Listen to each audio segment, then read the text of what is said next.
Well, the LA Dodgers have taken the first two games of this series, and largely because of the work of former Padre Yasmani Grandal, 3 for 10 with a home run and 7 RBIs. And Eric Hosmer last night with a solo home run as part of the comeback for the Padres, who came up a tad short. Tonight is Game 3 of the series between the Dodgers and the Padres. Welcome inside the broadcast booth, everybody. I'm Don Orsillo along with Mark Grant and Mark Sweeney. Welcome to Padres Baseball. Well, tonight, the return of Luis Perdomo from suspension. Certainly the Padres are glad to have him back. Padres need a stopper after losing the first 2 to the LA Dodgers, and he really needs to have his good stuff. And the one thing I think about the 24-year-old is he's making progress. Quite frankly, this is the year where I think he needs to turn the corner and be a mainstay in the rotation. Against Houston, was very, very impressive. Pounding the ball inside. Did not give up an extra base hit. On to Colorado. Now the fight begins. He's protecting his players. Jerry Springer show in Colorado. Ejections, suspensions. He's going to be back from that suspension this evening. If he's aggressive with the slider, with his sinker, any time in the count, guys, I think he could be very, very effective out there tonight. So keep an eye on that. And the hits are, you know, he's going to give up hits. The walks he's got to maintain as well. No walks, go right after these guys. Well, the Padres, a couple of tough games against the LA Dodgers, Mark Sweeney, but one thing is for sure, the back end of the bullpen still very good. And it's probably the strength of the club. And you think about Luis Perdomo going out, he knows he has guys behind him. They're going to back him. High leverage situations, that's what you're judged on from the relief corps. And Craig Stammen, you go back to last year to this year, he is arguably one of the best in the game of baseball. Then you hand it over to Brad Hand. Big situations, it does not matter. He has ice water in his veins. That's what you need to do to lock down games. It's so important when you get that opportunity, you need to lock it down. You got to get those wins, and those two guys are the reason for those wins. Well, the Padres trying to salvage the final game of this 3-game series against the Dodgers. One thing the Padres have this year, certainly veteran leadership. Bob Scanlon will explain when we return to Petco Park after this.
Brought to you by Cadillac. Visit your San Diego Cadillac dealers today. By Petco, where the pets go. By Jack in the Box. This season, Padres home runs score free Jumbo Jacks only at Jack in the Box. And by Hyundai. Get a great deal, more than a great deal, on an all-new Hyundai. See your Hyundai dealer today. Jose Pirela and the Padres trying to salvage the last game of the series, but before we get it started, let's send it down to Bob Scanlon. Well, thank you, Don. There's no question there were some frustrating moments in last night's 12-inning loss for the Padres, but there were some exciting ones as well. And one of the highlights was Chase Headley's 2-out RBI single to tie the game against Kenley Jansen, and it really put a spotlight on what veteran experience can mean in those key clutch situations. Here's what Chase himself had to say about it.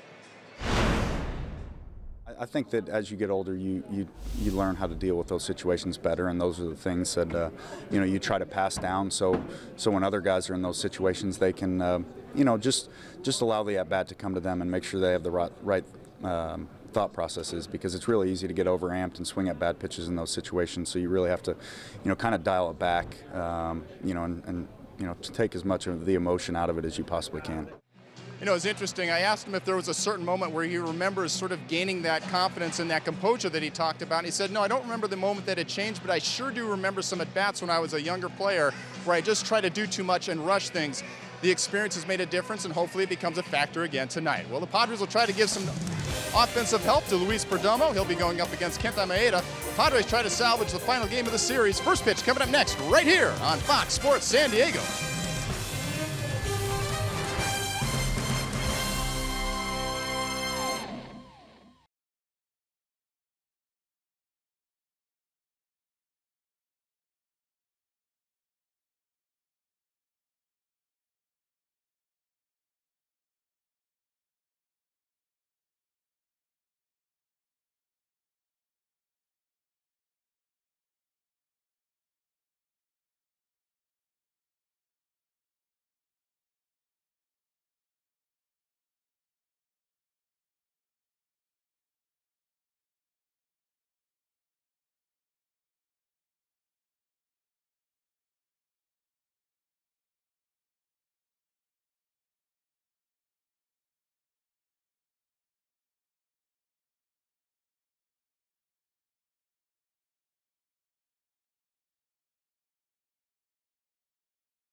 Of San Diego County. 62 degrees, southwest breeze at 8 miles per hour, and the forecast partly cloudy for the remainder of the night.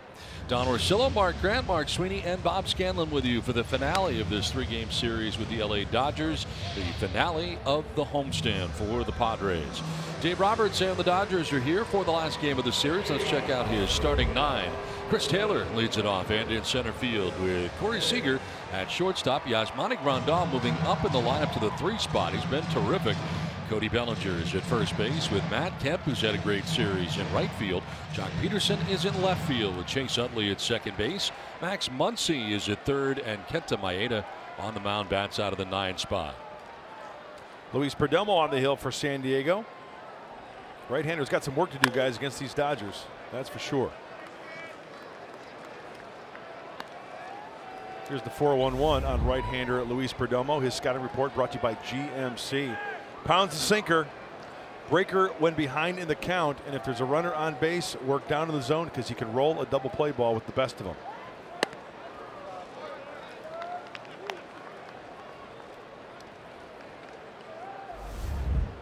Chris Taylor leading it off, hitting it 211 with 3 homers and 8 runs batted in.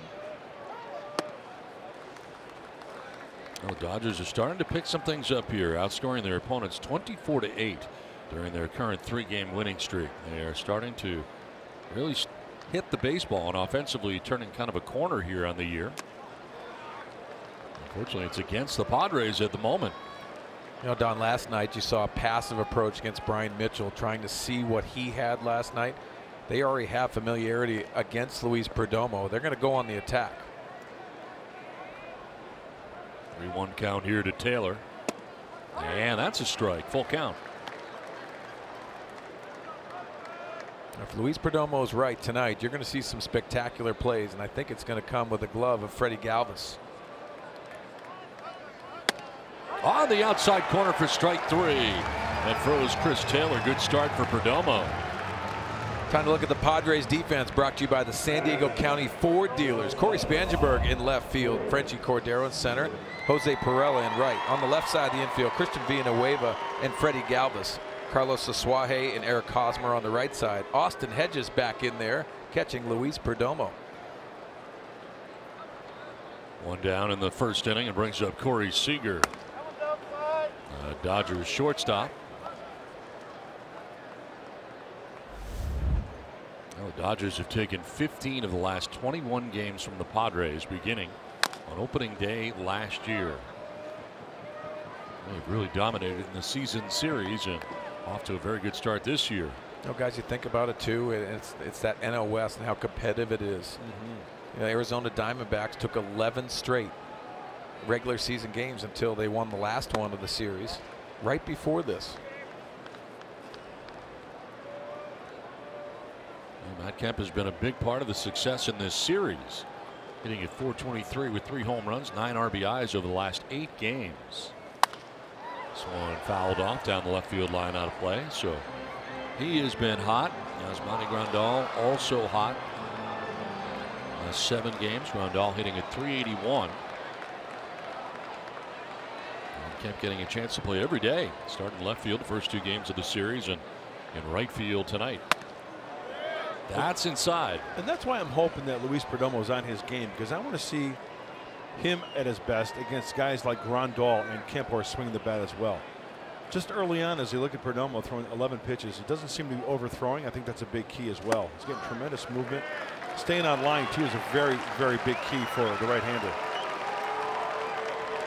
As he walks Seager, let's check out the keys to the game, brought to you by your Honda dealers of San Diego County. Well, keeping it simple tonight and putting the ball in play. Too many strikeouts, and I know that's in vogue in the game of baseball, but 20 strikeouts matching a high for the Padres, that's going to be limited tonight. Dodgers have taken first 2 of the series. I say make them earn it.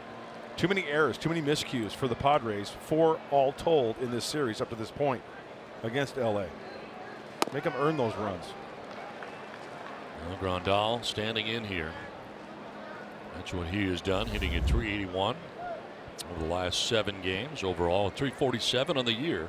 3 homers and 12 runs batted in, and they shift on him on the right side. Villanueva, third baseman, coming over to the right side. They keep it tight to the infield, though, with the double play possibility.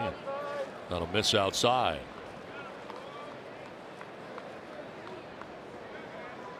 Now Grandal hitting at just .273 against Perdomo, 3 for 11. 2 of the hits that he does have off Perdomo are home runs.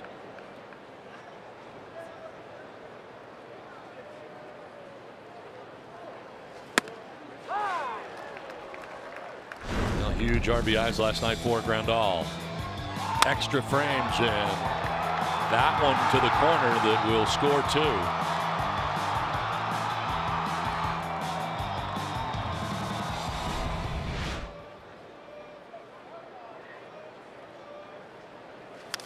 Fouled off back to the backstop, and it hangs at 1 and 2. Perdomo doubling up right there against Grandal. I like that. And Mark, if he's got that two-seamer working, you'll see a lot of left-handers. They'll give up on that, right? And get that inside corner. Yeah, it almost seems like it's coming right at your hip. That's the reason why they'll jackknife out of the way.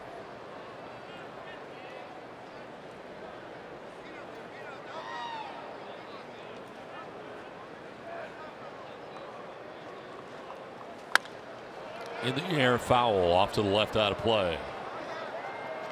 Looks like the ball's jumping out of the hand of Luis Perdomo. Nice, easy delivery. And I mentioned just a hitter ago, him staying on line. And we talk about that. Robbie Erlin talked about that. All pitchers really. He has a tendency at times to open that front shoulder and fall over towards the first base side. Therefore, the release point doesn't get out in front.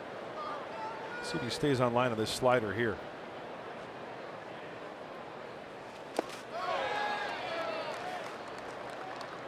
Didn't go as they check with Kerwin Danley. I like that pitch, and I'll tell you why. You see the slider down and in. Now you start thinking about that ball in. Go that two-seamer away. Maybe even the front door sinker. See him really wanted to offer at that. That was pretty close. They always go.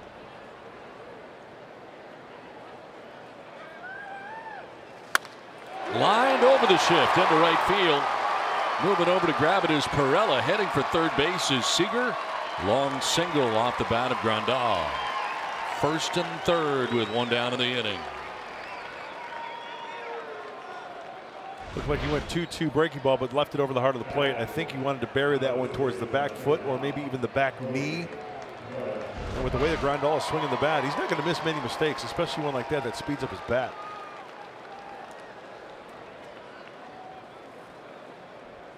So runners at the corners for LA here in the first inning. One down. And it brings up Cody Bellinger. He's been around 300 all year, hitting at 297 coming into tonight's game. 2 homers and 4 runs batted in. Yeah, he's been aggressive early in the count as well. Doesn't matter if it's a fastball or a breaking ball. He's been hacking. 1 for 6 in last night's game. And a liner into center field for a base hit. From third comes Seager, and he'll score the game's first run. Dodgers take a 1-0 lead in the first. Cody Bellinger driving in that first run. Nice going, Karnak. Mark Sweeney saying aggressive early. You bet. He gets that extension, and we know. I mean, Cody Bellinger's his swing. He's got great extension, so he can go out and get that pitch. Sends it right back where it came from. 2 on with 1 away, a run in, and it brings up Matt Kemp. 333, 3 homers, 10 runs batted in for Kemp. And he rolls it over slowly down the third baseline. Villanueva throws on the run, and it'll be late, and it gets away. Down the right field line, it scores Grandal. Bellinger's coming around. He will score. Kemp to second, and it's 3-0 LA. Was going to be close at first, but throws it away down the right field line, and 2 runs come in. So a single in error, no RBI in the play, and a 3-0 Dodgers lead. Yeah, he beats it out if it's a clean throw. Oy vey. And that's what's frustrating, because you make a good pitch, he tops it, it's a grounder, and then the ball's being thrown all over the place, and the Dodgers are waving him home.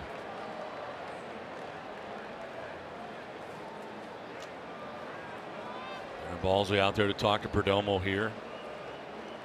He struck out Chris Taylor to begin the inning, but since then a walk and 3 straight hits. Mix in the throwing error, and just like that, the Dodgers on top 3-0. You got Jock Peterson coming up here for LA.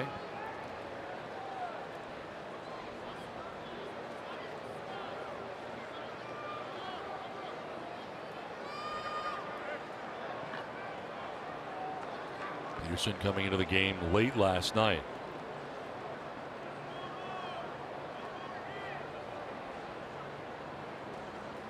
And taking the strike over the outside corner. They've been generous.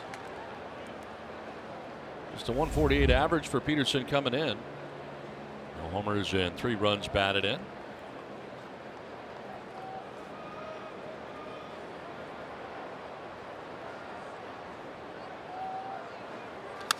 Foul back below us. 0-2. I hate playing catch up early. Down 3 in the first.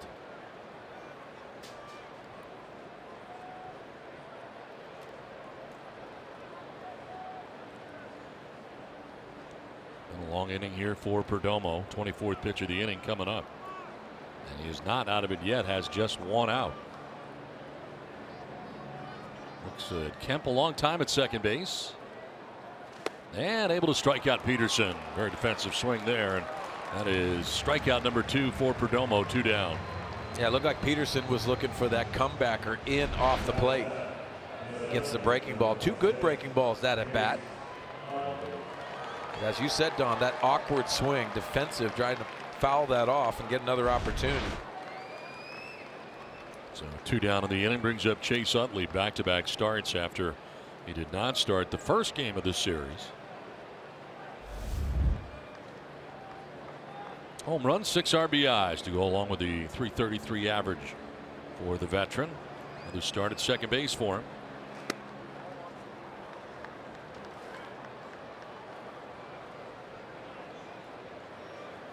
Got a 4-game hitting streak coming in. 5 for his last 10 at the plate.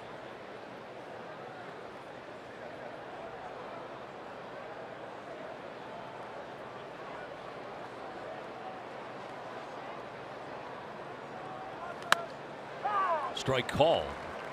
And kind of a check swing, 1-1. Kind of generous on that call, huh? Stay right out there at 93 with movement. There have been a couple out there.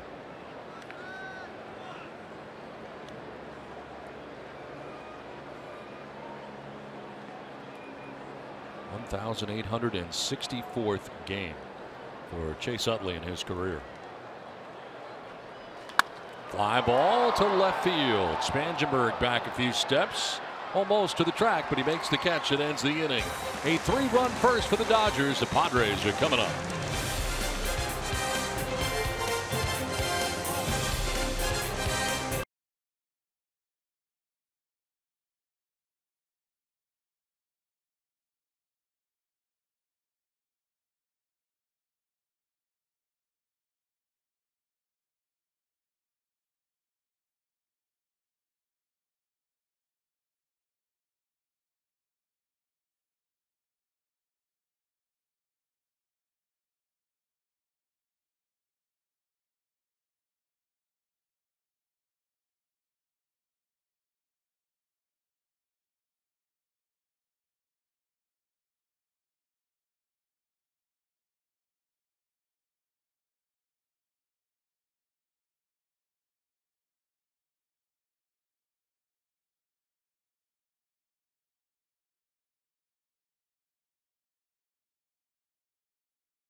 First inning. Padres lineup is brought to you by your San Diego County Toyota dealers. Jose Perella leading it off for the Padres tonight, and in right field with Franchi Cordero in center, Eric Hosmer at first base, Christian Villanueva at third base, Freddie Galvis at short, Carlos Asuaje at second base, with Corey Spangenberg getting a start in the outfield in left. Austin Hedges does the catching, and Luis Perdomo batting out of the 9th spot. Tonight they'll deal with Kenta Maeda on the mound tonight for LA. Yeah, the right-hander, fastball, cutter, slider. He pretty much shows everything, but he relies on that fastball, the cutter, and any pitch, anytime. He works slowly too. 5-time Gold Glove winner over in Japan. Pitched there 8 seasons, and very few walks, but he did walk 2 his last start. Yeah, losing to the Diamondbacks in that last start. 5 2 2/3 innings. And he also had a throwing error in that outing as well. It was very uncharacteristic of the right-hander. 3-3 in his career in 8 starts against the Padres. 4.39 ERA against San Diego. Barella takes strike one. All right, Bud, you take the hill here with a 3-0 lead. Does it change anything that you're trying to do? Stick to your strengths and prove to them that pitcher out there, you got to hit my stuff. Go right after. The main thing here, fewer than 15 pitches this inning in a 1-2-3 inning. If I'm starting this game with a 3-run lead. You don't lose any of your edge at all, knowing you have some room to breathe. You can't. Firm believer of that. Harder at times, sometimes, but you got to pitch every time like it's nothing. 0-0. Yeah, you hear that a lot from pitchers, that they have to stay within their game plan. It's so important to learn that. Sometimes it takes a little bit of time to get into those situations. Mark, you and I have talked about it many times. Hitters, even if you're getting blown out 12-0, you can't give away at bats. Barella strikes out looking for the first out here in the bottom of the first inning. There's the reliable fastball, four-seamer right on the outside corner, pinpoint control. So 1 down brings up Franchy Cordero. Franchy moving up to the 2 spot. 231, 2 homers and 4 runs batted in.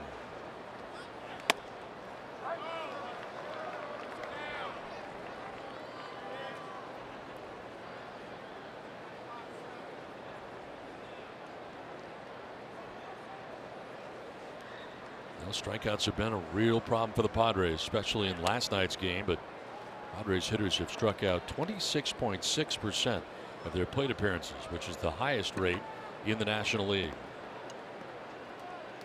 The Orioles at 28.5, the White Sox at 27.3. Only teams in all of Major League Baseball to strike out more than the Padres have this year. Well, how you compile that is getting out of the strike zone. You have to maintain your particular strike zone till you get 2 strikes. In my opinion, they've been trying to force the issue, try to hit too many pitches, and that's very difficult at this level.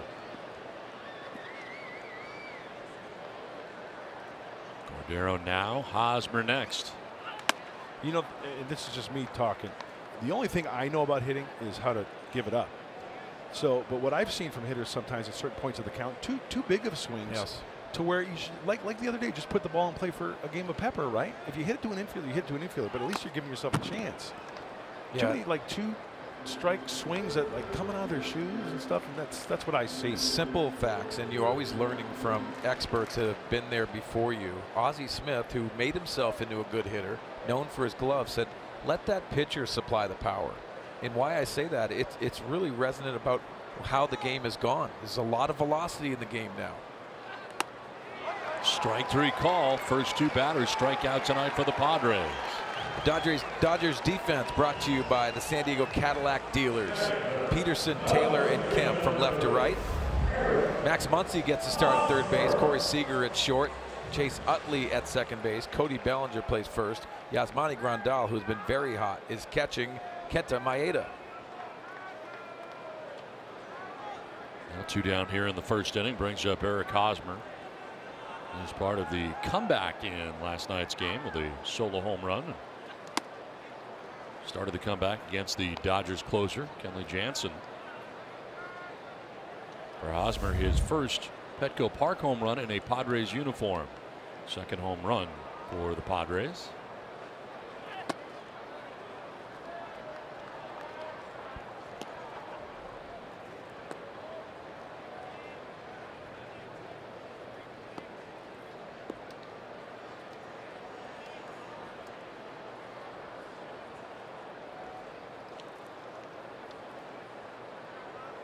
Hosmer ahead in the count, 2-0. Strike call. Well, time out for our Coors Light refreshing finish, and here is the home run off Jansen last night. In the 9th inning, we got the rally started. Hosmer snapped an 0 for 15 stretch with that home run. Again, his first as a Padre here at Petco Park. Evens up now at 2-2. That is a really nice tight slider we saw from Maeda.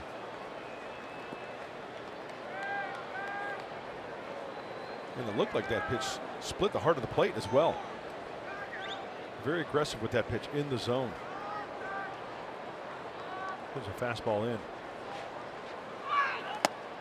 Hosmer taking it full count here. Fastball missed at 94. Yeah, a little giddy up at 94, huh? Yeah, adding, subtracting. You don't expect that 94, trying to sneak some cheese by him on the inside part.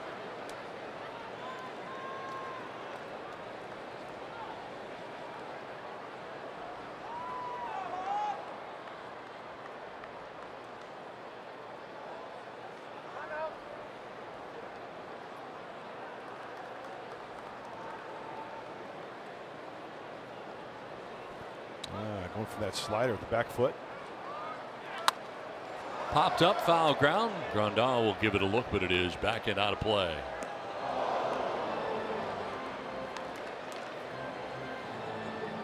Now you know that slider's coming all night long, but if he overthrows it, that's when it starts, that cement mixer. Those are the ones you have to capitalize on.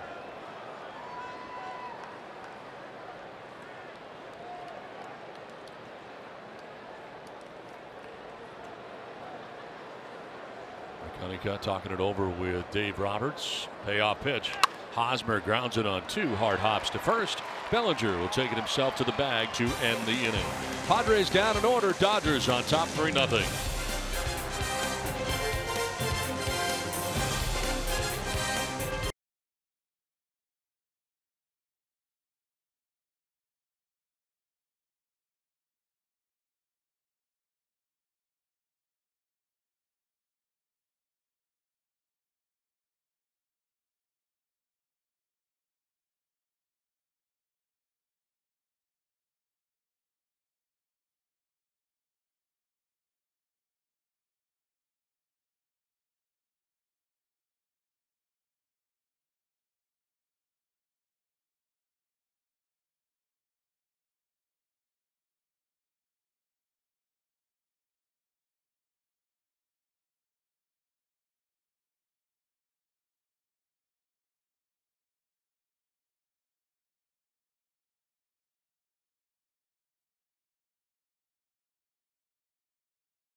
We'll give you a little injury update right now. First of all, Will Myers playing in Lake Elsinore last night. He had 3 at-bats, a walk, and 2 strikeouts. He'll play again today, and then the Padres will make an assessment of how close he is to joining the team.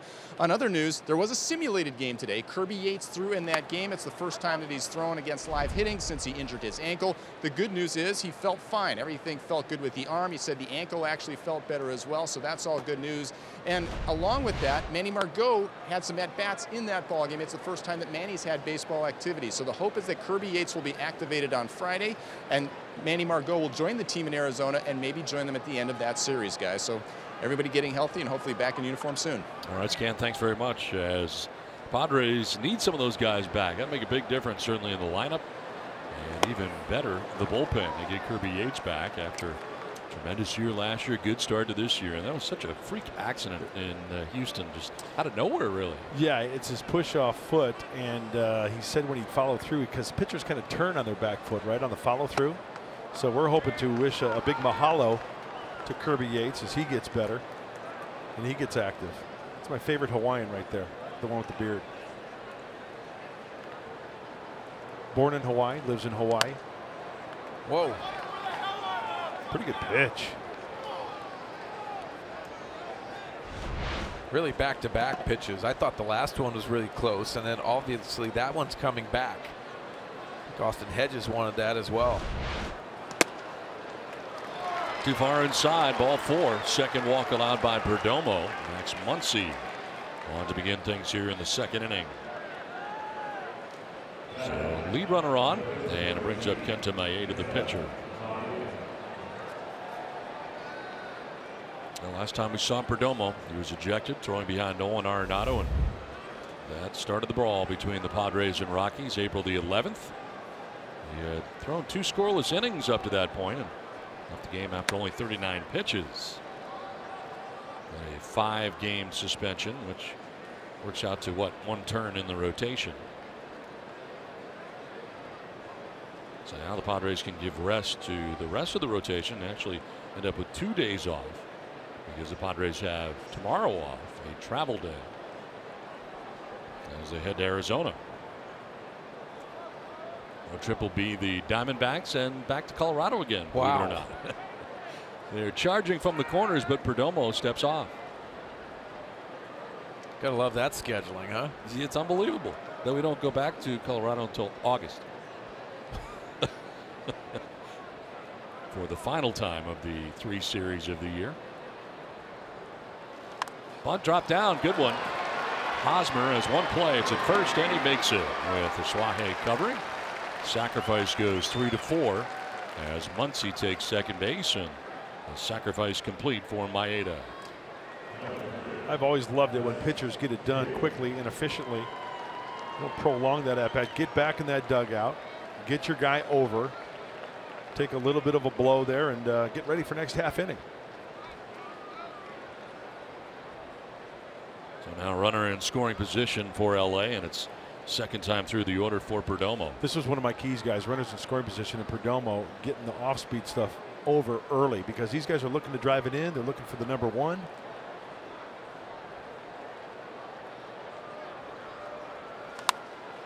Popped up, that'll get back and out of play.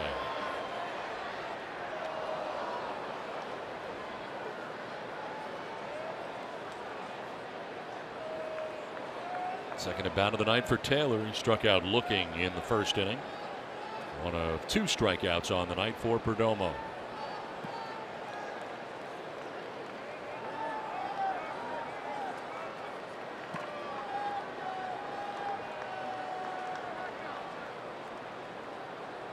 Taylor to center field. Cordero out there, coming in a few steps now. He'll make the catch and fires back in towards the infield all the way to third. And missed the cutoff man there, but no advance for Muncy at second base. Big out, 2 down.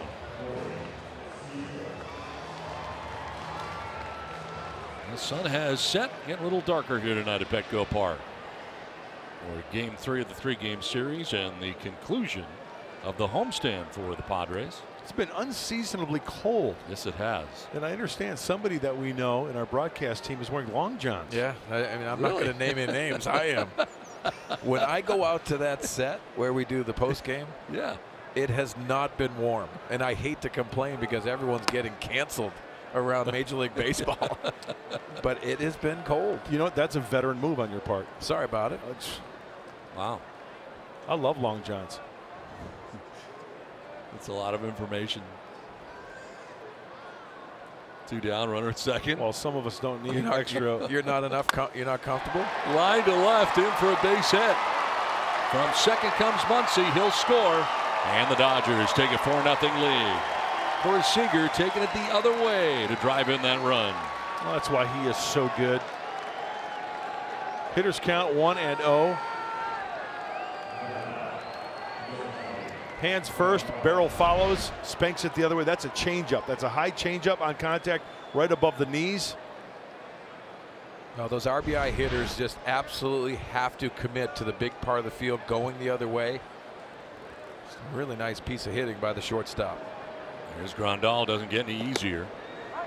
In there for strike 1. A shift on Grandal. And away for third baseman on the right side of the infield. Only Galvis on the left side. Padres shortstop.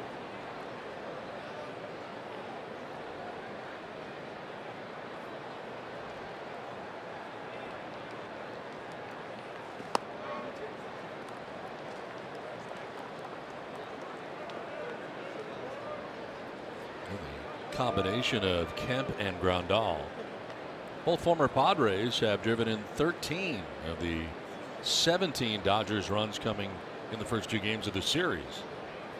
As you look at the 8-game hitting streak for Grandal.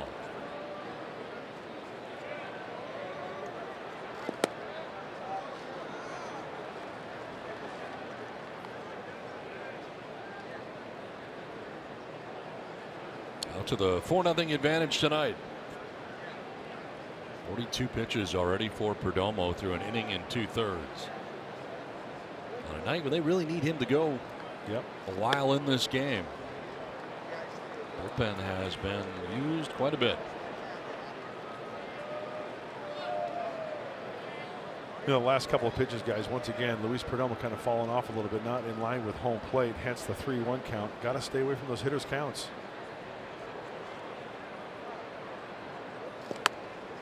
Strike called, and that was very generous. Grandal didn't like it at all. Well, Hunter Wendelstedt, the home plate umpire, has been very wide away from left-handers. That arm side run for Luis Perdomo.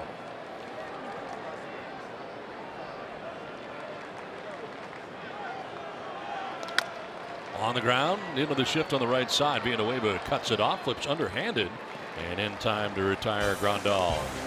Another run for the Dodgers on top 4-0.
Now for our San Diego fans of the game.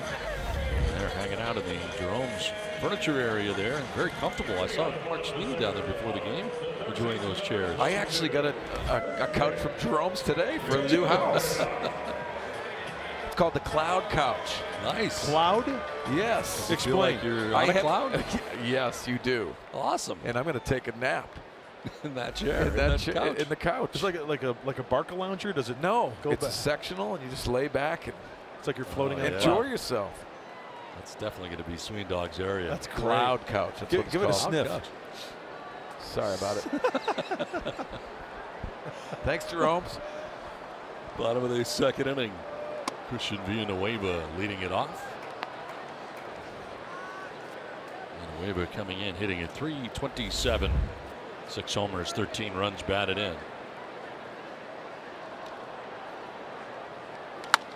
Line to right center field, and that's going to get down for a base hit. First hit of the night for the Padres comes to open up the bottom of the second inning. Well, for a kid who likes to pull the baseball, Villanueva stays on this one nicely and spanks it to right center for the safety. Extends his hitting streak now to 6 straight games.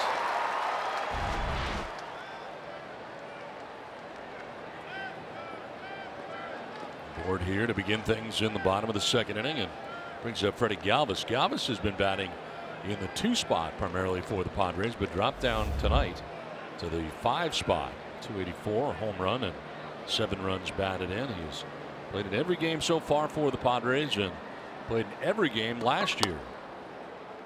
Our Ram Trucks Tools of the Trade focuses on him.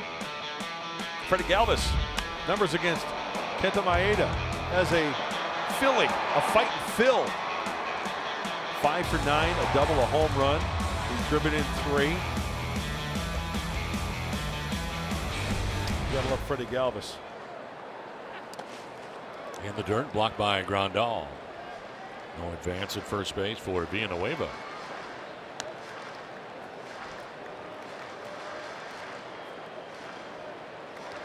Maeda coming in with a record of 1-1, 2.08 ERA. Fourth appearance, third start for the right-hander.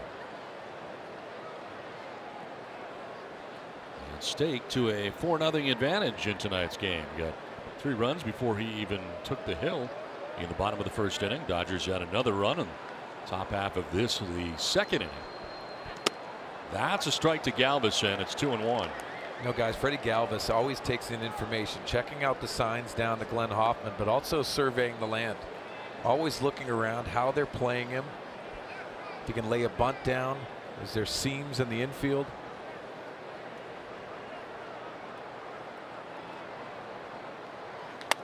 Popped up right side, shallow right, Utley out, Kemp in. Utley calling and catching out number 1. That was a good changeup by Maeda, and you could tell by Freddie Galvis being way out front, the barrel working underneath that pitch, hence the pop-up on the infield. Maeda wants a new baseball, and he gets one from home plate umpire Hunter Wintelstedt. 1 out, 1 on, and Carlos Asuaje coming up. A struggle for him. He did double last night, his 4th extra base hit this season. 3 for 19 on the homestand, a 194 average overall for the Padres second baseman.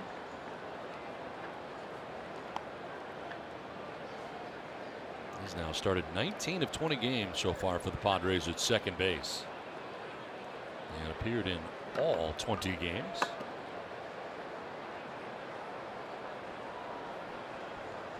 Dodgers double play depth. And this one line through the right side into right field.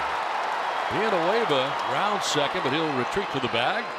Single for Asuaje has runners at first and second with 1 down.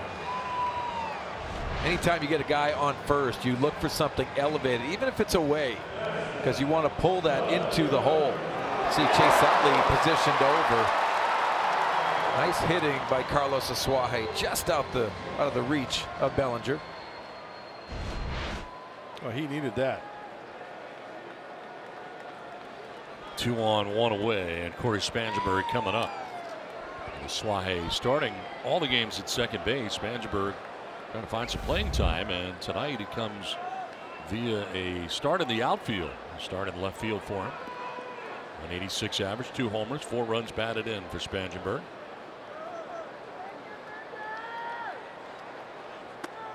Takes the strike. I was talking to Oral Hershiser, the number 55 of the Dodgers, Cy Young Award winner, the Bulldog, and he told me that curveball we just saw, that'll be a get me over pitch for a strike early, and it's exactly what we saw right there.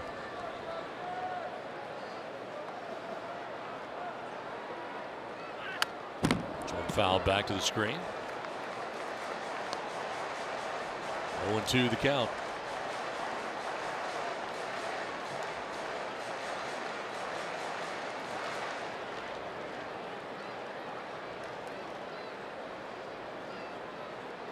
Single by Villanueva started the inning.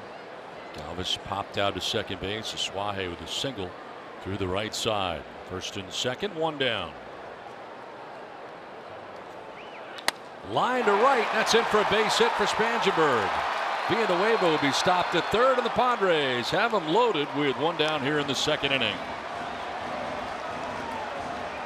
3 hits in the inning off Maeda.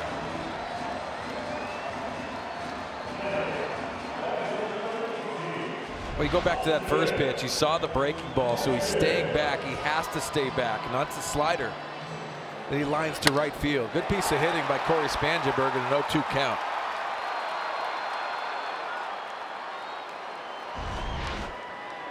Good opportunity here for the Padres to chip away. Down 4-0. With 1 out here in the bottom of the second inning, and Austin Hedges the batter. 137 average, 2 homers, 4 runs batted in for the Padres catcher. Now Austin needs to command that outside part of the plate.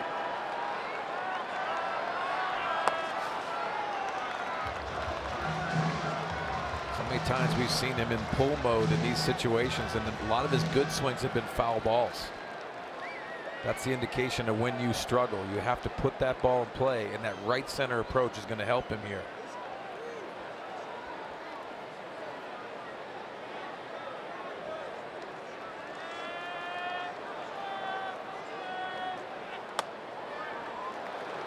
A little bit high, 2-0.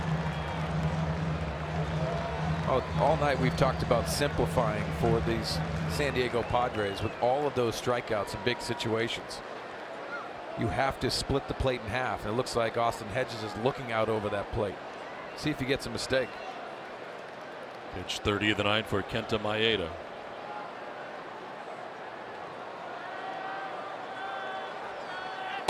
Ball 3-0. Maeda has put himself in a tough spot here. Loading the bases, allowing 3 hits in the inning, and now has fallen behind Hedges, 3-0.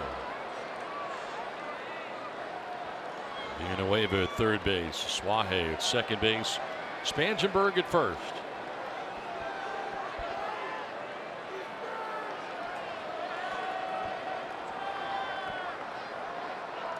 There's a strike, 3-1. There's the hanger, middle in. How about the 3-0 slider? Yeah.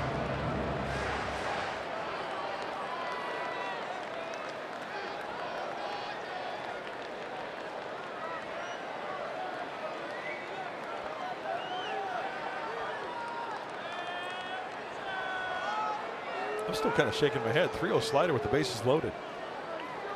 Confidence.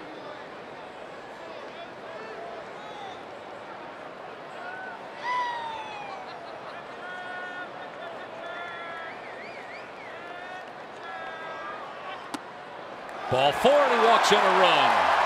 That looked like a pretty good pitch. From third comes Villanueva, and the Padres are on the board.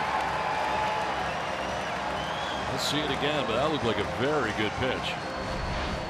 Well, Maeda has lost command even in this at bat. So yes, you see Grandal trying to drag that in. I thought it was at the top of the strike zone, but that's been both sides. The inconsistency on that part of the plate. RBI for Hedges on the walk. Bases reloaded, and Luis Perdomo can help out his own cause.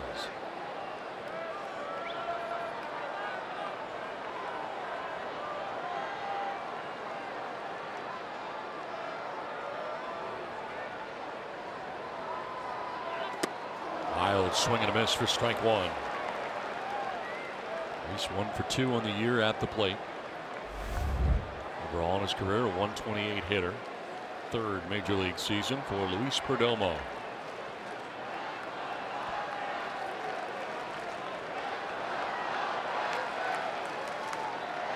Padres making some noise here in the home half of the 2nd inning. 0-2. He's not messing around. He's going right after the breaking stuff. That's a change up there after a first pitch slider.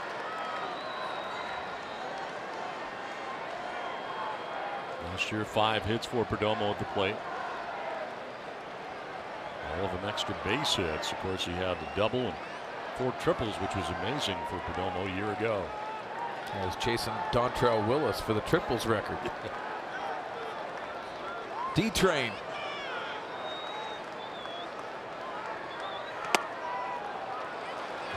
Now there's a guy who's fun to watch. D-Train. Love Dontrell Willis. And once again, you guys, we talk about the game of pepper, right? Take your chances, hit the ball and play. Try to avoid that strikeout. Suaje at third, Spangenberg at second, Hedges at first. 1 out, a run in. And Perdomo hits a high fly ball to left field. Peterson over towards the stands, and he'll make the catch. Tagging at third is Suaje. The throw is going to be up the line. Suaje's in, and it's now 4-2 LA. Here come the Padres. Sac fly for Perdomo. They're going to appeal at third base.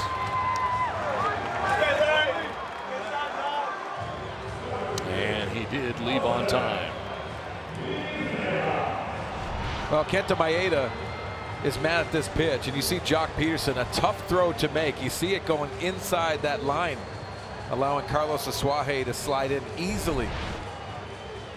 Good piece of hitting by Luis Perdomo with 2 strikes to help his cause.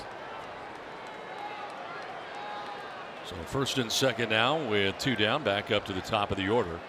Second time through here for the Padres, and Jose Pirela coming up. You know, Mark, you being left-handed thrower, I would have to say that for Peterson also being left-handed, to catch that ball and then have to square up and throw, right? Yeah. So that's another reason why probably offline a little bit. Most of the left fielders will actually catch it and turn and reverse throw to get in line a little bit easier.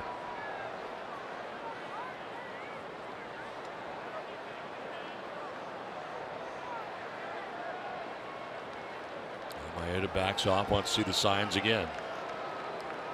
A long inning for Maeda. 7th member of the Padres to bat here in the second inning.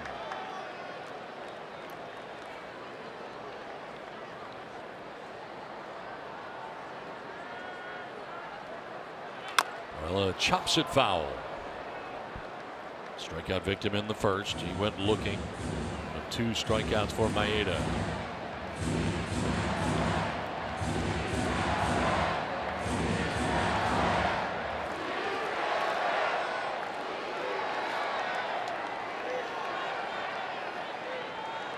Starting to sound like the Boston Garden back in the 80s. Lakers, Celtics. Oh, Larry beat Bird, LA. baby. Larry Bird.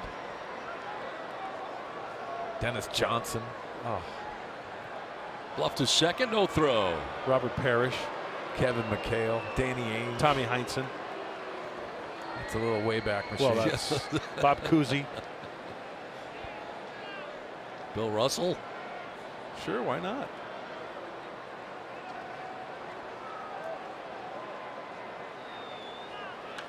Chop to third, handled there by Muncy. He'll win the race to the bag for the force out. That ends the inning. Padres get 2 back, 4-2 LA.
Second inning. What kind of moon is that? Bella Luna. Is that a crescent moon? Waxing crescent? Looks like Max tonight for me. Cody Bellinger will take strike 1. Single to center field to drive in a run as part of that 3-run first inning for the Dodgers. Padres stacking it up on the right side of the infield. Highest average versus right-handed pitching this season, a 366 clip for Cody Bellinger at the moment.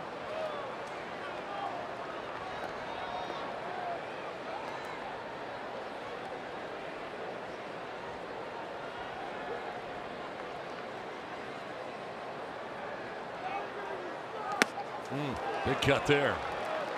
2-2 the count. Looks like he kind of wrapped that slider a little bit more there, huh? That's the beauty of the slider. You can wrap it a little bit more and have a bigger break and take a little bit more off.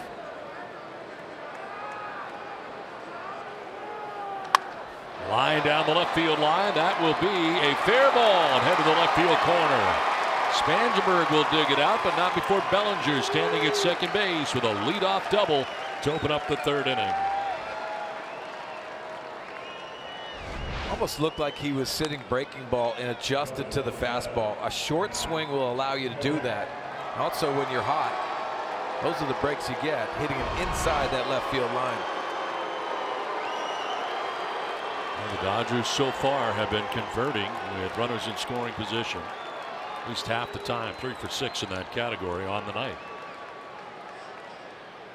There is Matt Kemp. He singled in the first inning. It's pitch 51 from Perdomo, and it's in there for strike one. Most home runs at Petco Park since 2015. Only Will Myers with more.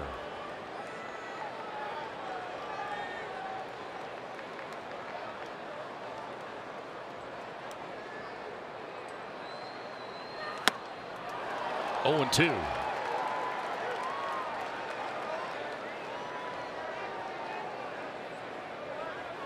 Perdomo could use an economical inning here. That pitch count very high.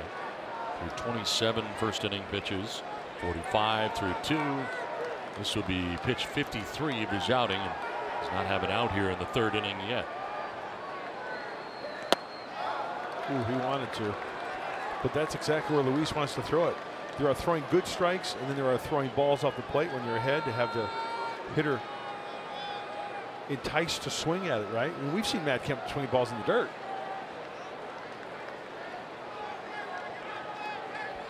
I say go back out there again with a slider.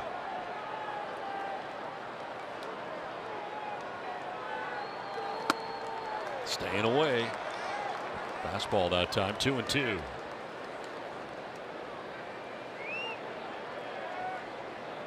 Walking lead off second base for Cody Bellinger. Keeping him close is Suaje, the second baseman.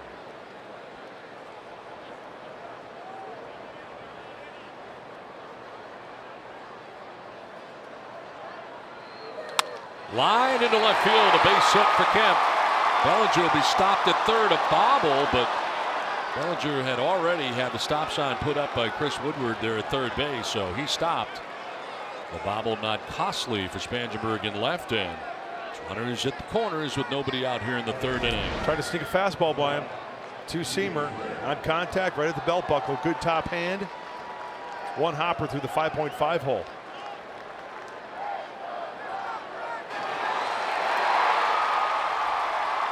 Stop sign for Bellinger. First and third, nobody out. Jock Peterson coming up.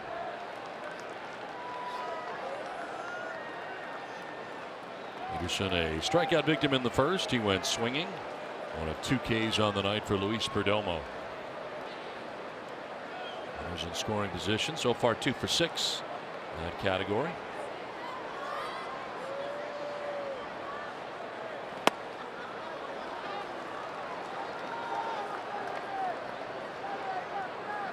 Padres at double play depth. They will concede the run here to turn a double play.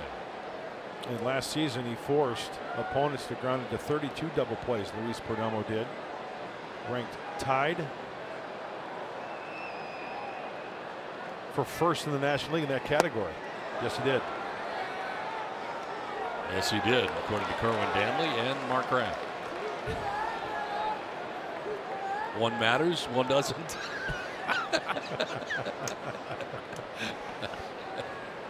He heard you.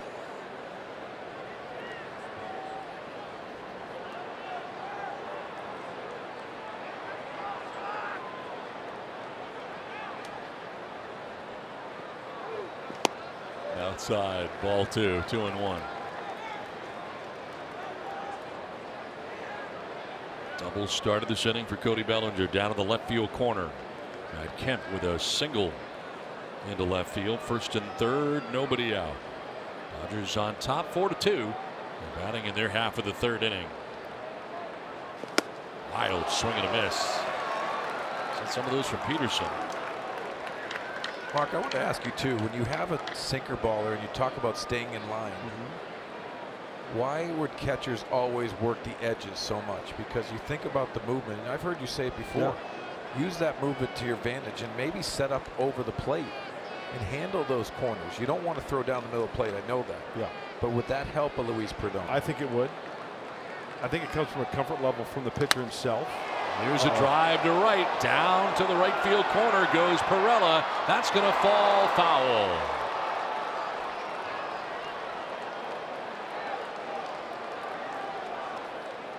But Mark, I think you could split up the plate to where a catcher doesn't even have to sit up.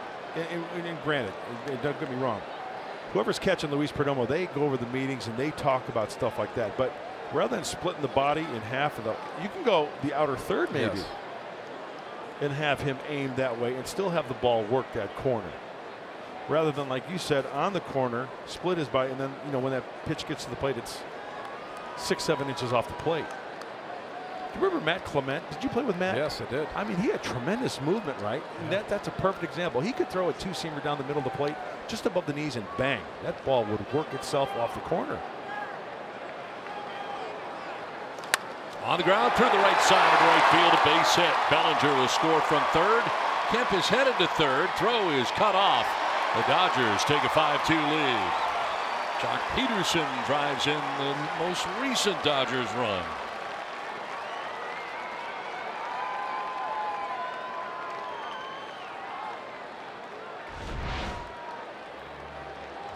See where Austin's set up? He wants it in.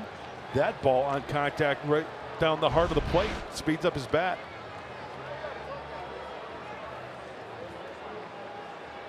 First and third, a run in for the Dodgers. Chase Utley will be next as Darren Balsley out there talking to Perdomo. No action in the pen. There's some stirring out there, but nobody warming. 61 pitches for Perdomo is not recorded an out here in the third inning. Well, this is when you start thinking about how you can script the rest of the game, because this pitching staff, especially the relievers, has been taxed at times. Not an easy scenario to manage this game.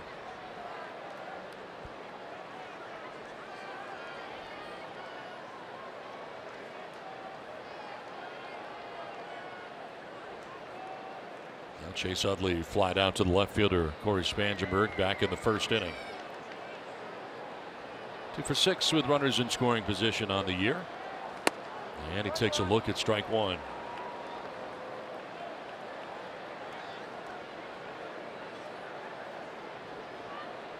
Got to be pretty relaxed to sit there and eat seeds while you're playing. Reach in the back pocket. It's almost like he's watching a movie, eating popcorn.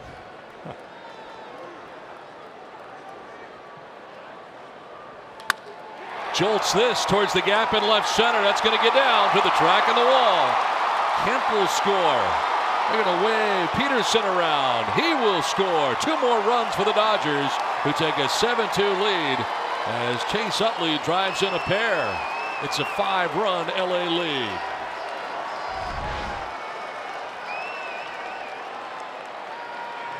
Two-seamer out over the plate. And the veteran second baseman knows what to do with that.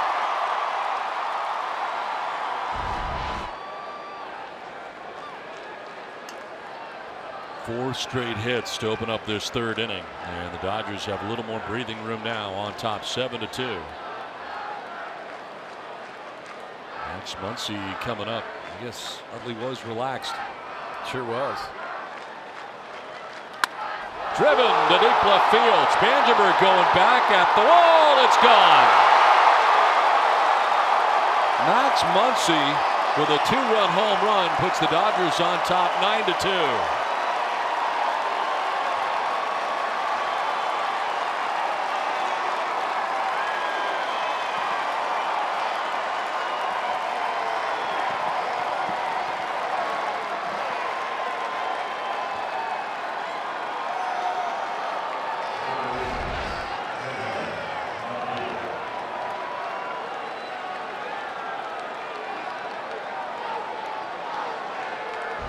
Just seems to be no adjustment as far as from the pitching is concerned. Just too many fat pitches.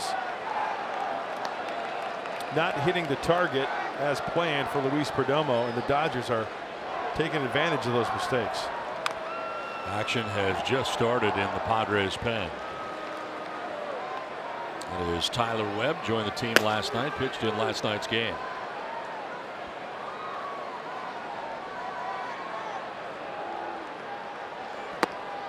Kenta Maeda, the pitcher, batting here, and down the count 1-2.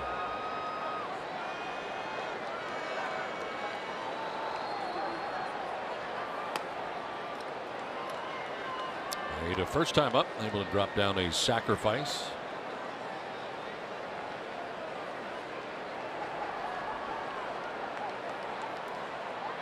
Swing and a miss, and Maeda strikes out.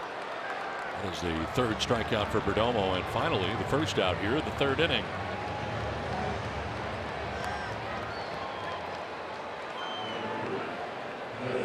So 1 out. Chris Taylor, the top of the order, coming up here for LA. This would be the 25th pitch of the inning coming up here for Perdomo, and the 70th of his outing. Moreover, he has been ineffective.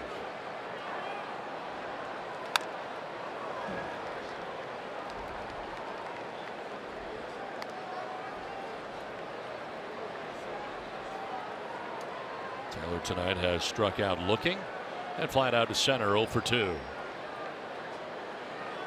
A quiet crowd here right now. Fouls it off himself, and the ball ends up all the way out at shortstop.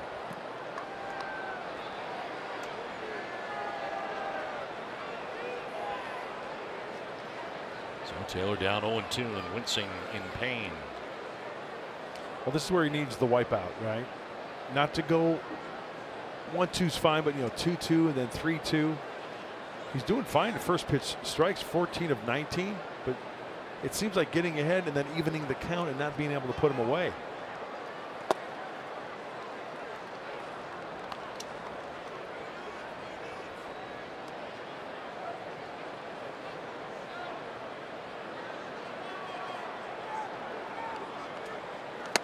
Taylor strikes out, chases after that. Fourth strikeout for Perdomo, back-to-back Ks. And that'll bring up Corey Seager. There's that wipeout slider we're talking about.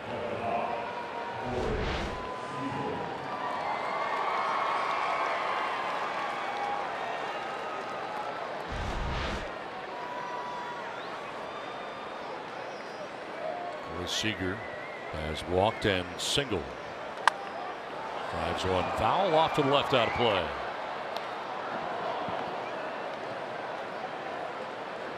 And the Padres bullpen has faced 324 batters, second most of any relief crew in the majors. This is into right field for a base hit. Third time Seager has been on with his second hit. The only team that has faced more batters as a bullpen is Miami. Padres starters have faced the 5th fewest batters of any team this season. And you're in a situation here where Perdomo is trying to get through the third inning. Trailing 9-2. Yasmani Grandal becomes the 9th member of the Dodgers to bat in the inning.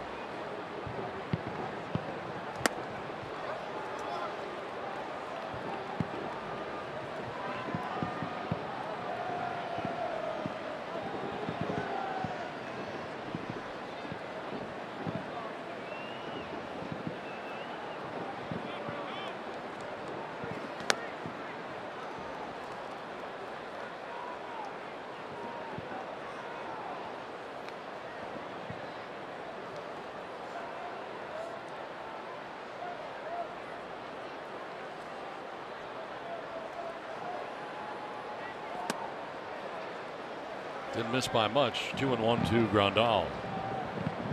Single to right in the first, grounded out in the second.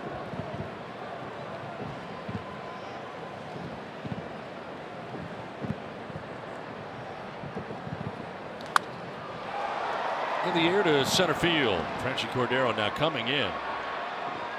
And he'll make the catch. It ends the inning. 5-run inning for the Dodgers on top 9-2.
Third inning, Padres have work to do. And Franchy Cordero will be leading it off.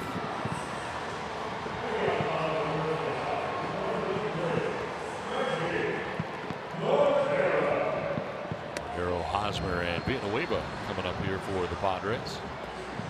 That's a Maeda. He's thrown 38 pitches through the first 2 innings. And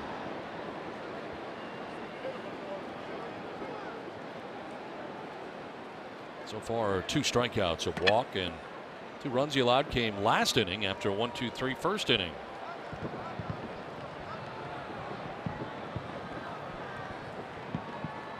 Dodgers shifting on the right side here on Cordero. A strikeout victim in the first. And takes a look at strike 1. And Cordero moving up in the order to second. He's had a quiet series, going 1 for 9.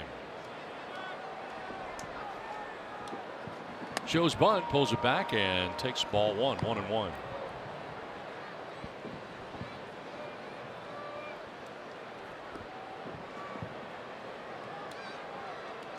Tough night for Luis Perdomo.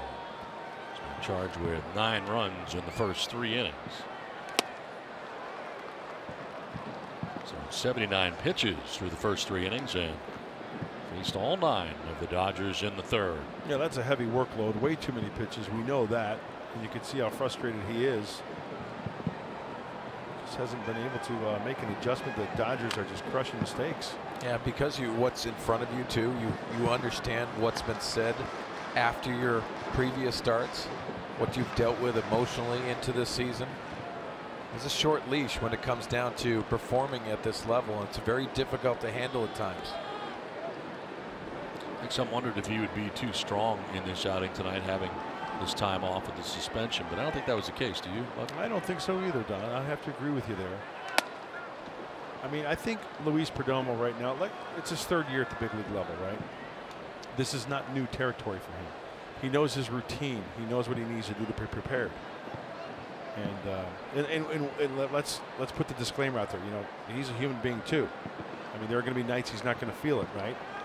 But still, you have to be a bulldog out there, and you have to. He cares. I mean, he definitely cares. But he just wasn't able to make the adjustment tonight.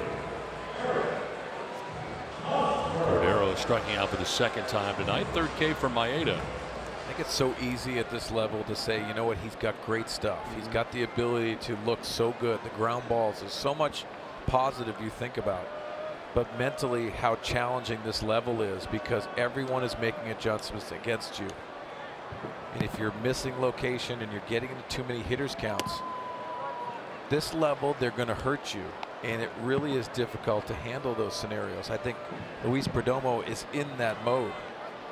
What type of pitcher I'm at? And it's not like he's the only one. There's a lot of guys throughout the whole landscape of baseball. And being through it myself, I tell you what, man, it brings you to your knees. It gets in your head. And we've all been there. I mean, that's the reason why it makes you mentally stronger as you take on every challenge.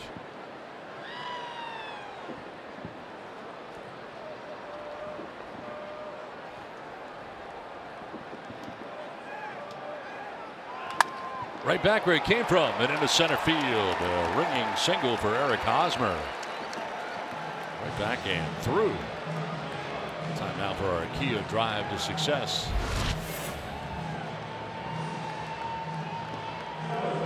Eric Hosmer, major league leaders with highest average against right-handed pitching since the start of 2016. 331 average in that category. Jose Altuve and Daniel Murphy ahead of Hosmer. Blackman and Votto in the top 5. It's a nice list to be on. Very good left-handed hitters, and then there's Jose Altuve, who can do it all. MVP last year. He's unbelievable, isn't he? One of my favorite pictures of all time is when he and Judge at second base. Is that not classic? It's incredible. Drops in for a strike, and it's 1-1 here to Villanueva. Christian singled in the second inning and came around to score the first Padres run.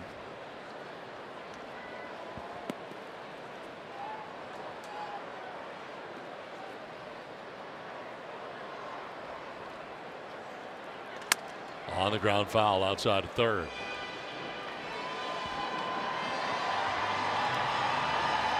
I think he fractured his bat, Donnie. He did indeed. A little spray, a little primer, sticky spray. Did you use the Manny Mota stick? Yes, I did, but I missed that old-time pine tar. And the last team that had it was the Houston Astros. Craig Biggio and Jeff Bagwell. The pine tar rag. They had the pine tar rag, and it smells so good. That's old school. I love that. I can smell it right now, just you mentioning it. So good. Those guys had it on their helmet too, didn't they? Yeah. They go to it. Ozzie Guillen had that caked on there. In the dirt and blocked by Grandal. You know, we were all baseball fans growing up, right? And I'm a firm believer that the golden era for anyone who's a baseball fan is from like your 8 to 18, right? Would you agree? Yes, I would say so. That's why it's hard for me to look at Maeda and wear number 18. To me, that's Billy Russell. Nobody else for the Dodgers should be able to wear 18. Yeah, you envision that. Right. 19 for me and Freddie Lynn in Boston. Going away here, and it's a full count. This game of the week was always Yankees, Dodgers, right?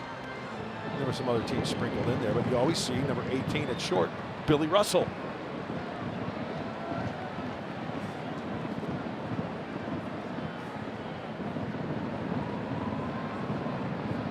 Of course, I'm talking about the World Series, Yankees, Dodgers, but those World Series were huge back in the day. Ball 4, and Villanueva down to first base. Second walk given up by Maeda. Saturday on FS1, catch some amazing baseball as Francisco Lindor and the Indians face off with Adam Jones and the Orioles. Saturday at 1 on FS1, or stream it live on Fox Sports Go. You nailed that read. Thank you. Nice tones too. Flexion, up and down. That is really good at your craft. 2 on, 1 away. Freddie Galvis popped out first time up. Where do you go for that knowledge? Northeastern University. The Huskies. The Huskies. And then spend 10 years in the minor leagues.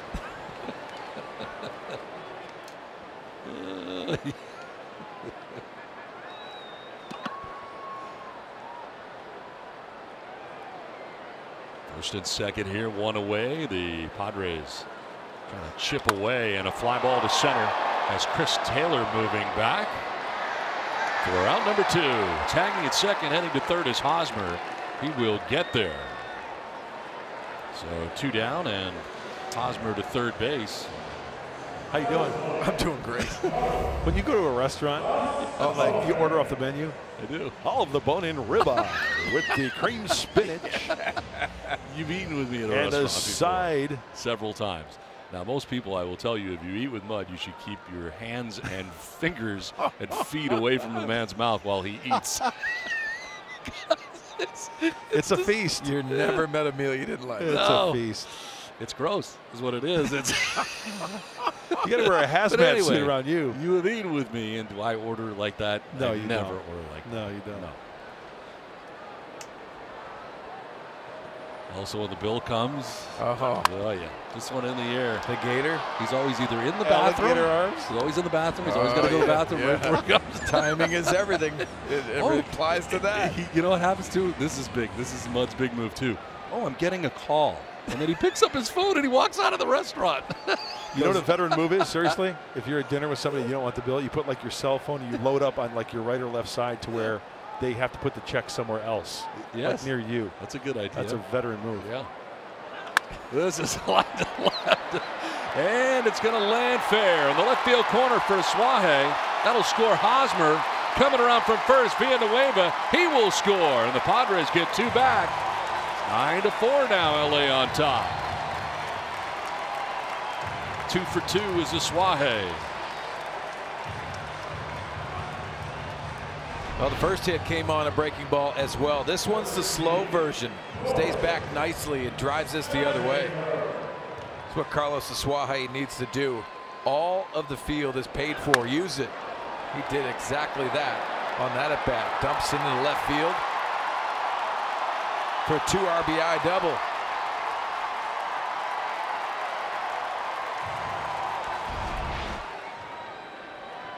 Suaje at second base with 2 down in the inning, and Corey Spangenberg coming up. Pickoff play. And back safely, Suaje.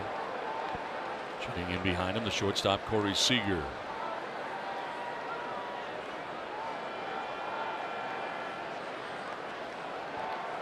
That was 9-2, now 9-4. The Padres with some fight in them tonight. Trying to claw their way back into this game. Maeda's throwing more of that curveball. It's a huge run out there for San Diego. Get into slam range.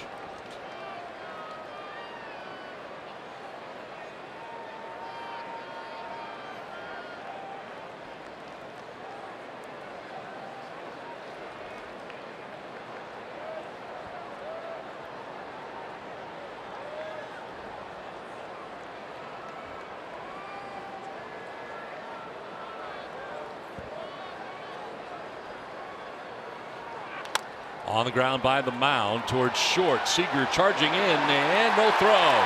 Too much speed for Spangenberg. Infield hit. And so Suaje takes third.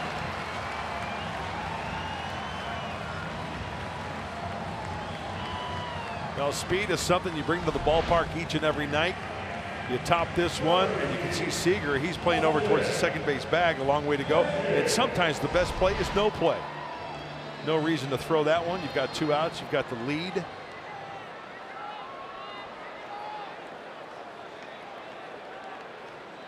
First and third with 2 down, and Austin Hedges coming up. Hedges walked in the second inning. One of 2 free passes served up by Maeda in this game. Jumping on that first pitch, strike 1.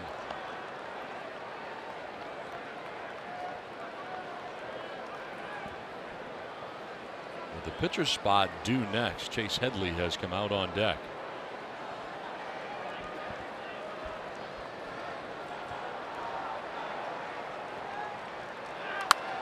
Popped up foul off to the right out of play.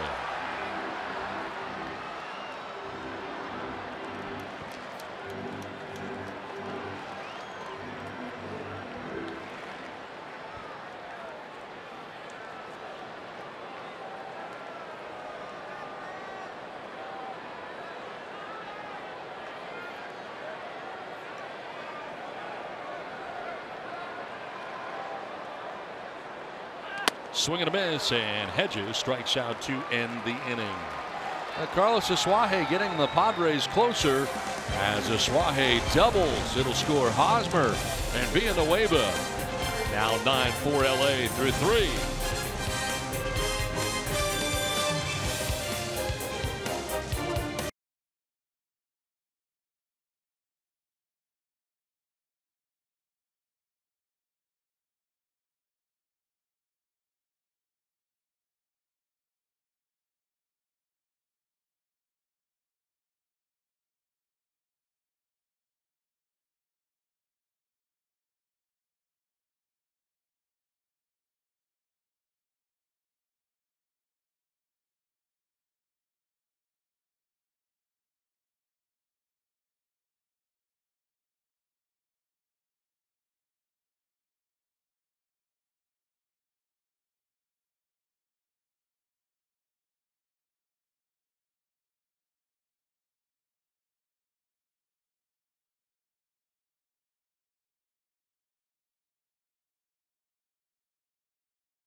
Perdomo tonight. We'll pick it up in the third inning. Notice that where all these pitches are. Away, away.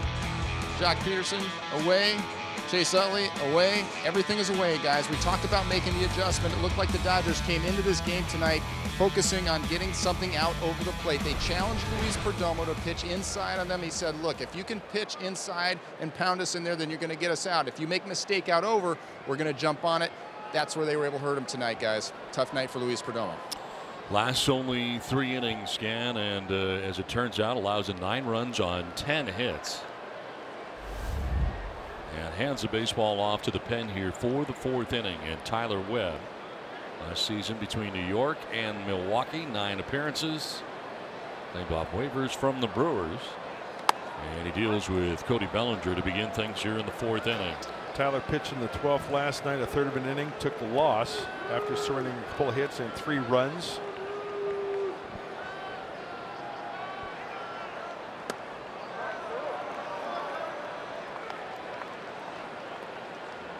So 3 innings pitched for Perdomo, 10 hits, 9 runs, walked 2, struck out 4, and finished up with 79 pitches. Fouled back, and it hangs at 0-2. Look at it now. Obviously, that off day tomorrow looms large. I think a lot of this pitching staff can't wait for that off day.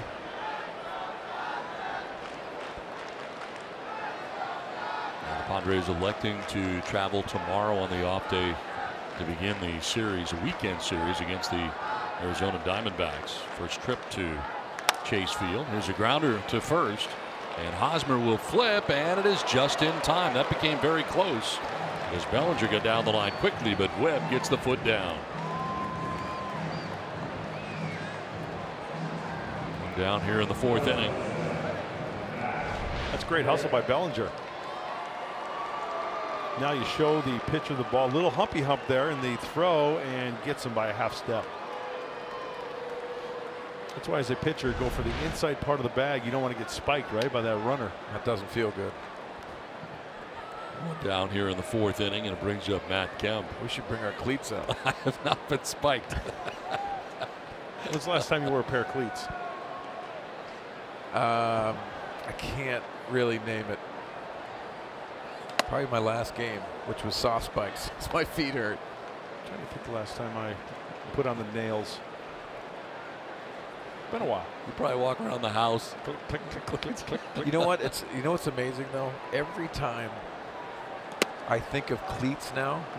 I think of Bobby Cox, because everyone said that's the first thing he did. He put his uni on right when he got to the field and wore spikes when he managed.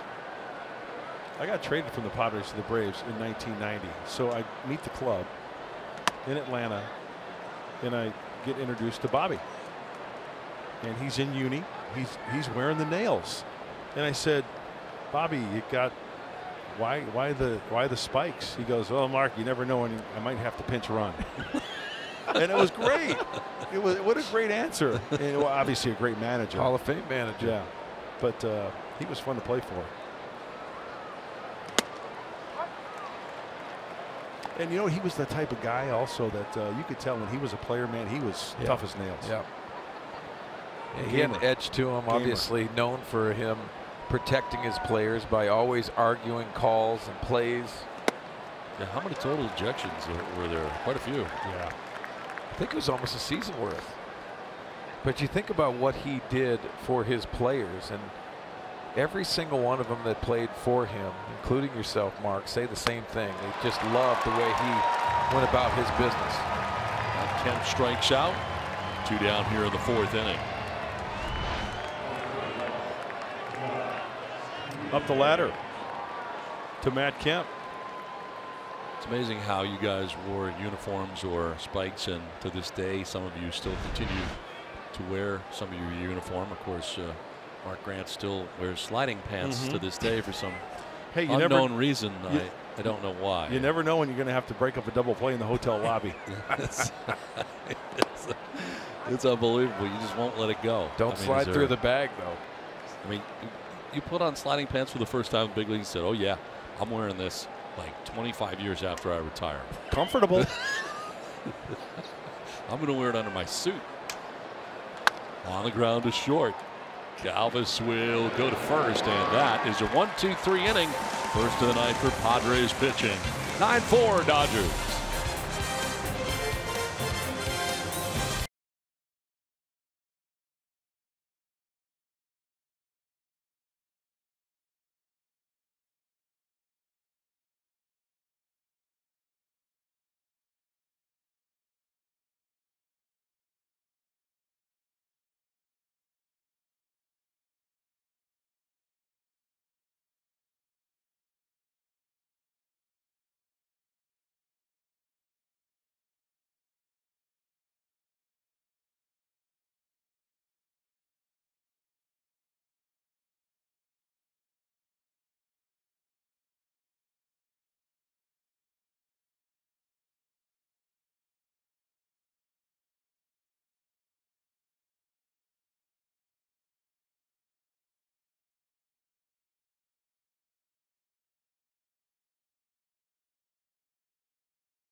I'm somewhere special. I mean, there were so many guys on the team that had great careers in the big leagues. Debuts tonight on Fox Sports San Diego at 10:30 tonight. Journey to the Bigs, the Cape Cod League. It's going to be fun to watch. And of course, you saw Mark Sweeney in there, and of the 1988 Cape Cod League notable players, Frank Thomas, JT Snow, Tim Salmon, you saw Jeff Kent, Jeff Bagwell, our own Sween Dog, Mo Vaughn was a Wareham Gateman. Journey to the Bigs at 10:30 tonight. Well, you heard Tim Salmon say great careers. I would eliminate a guy off that list for obvious reasons. Now, you were saying in between innings we saw Frank Thomas there. He had some good speed. He did. He was a recruited as a tight end to go to Auburn. And he went to baseball, obviously, and he's very raw. Obviously the Hall of Famer and great career, but he could run. Tyler Webb hits for himself here. Nowadays, he can't run. But he could hit the baseball. There's the big hurt. Orleans Cardinals. Wow.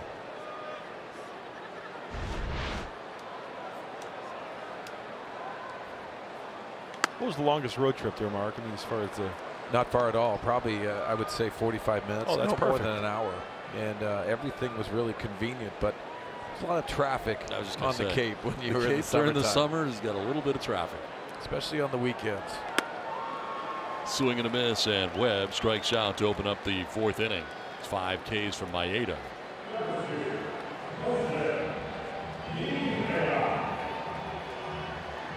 So 1 down, top of the order. Jose Perella coming up.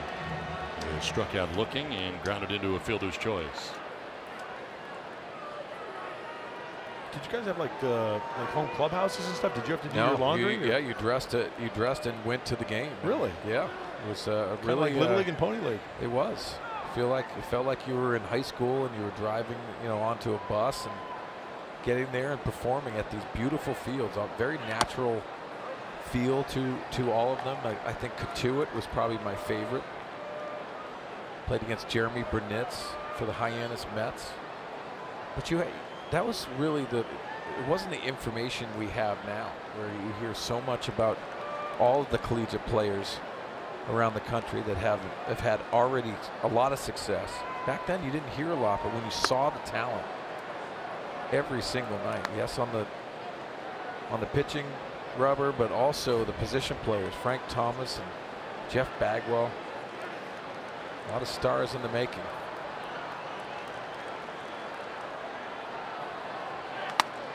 Perella almost got hit there. He jumps back out of the way. Kind of a late reaction. 2-1. You've seen the league start to crowd Jose Perella a lot. That fastball in, trying to make him uncomfortable because he's hit all quadrants of the strike zone.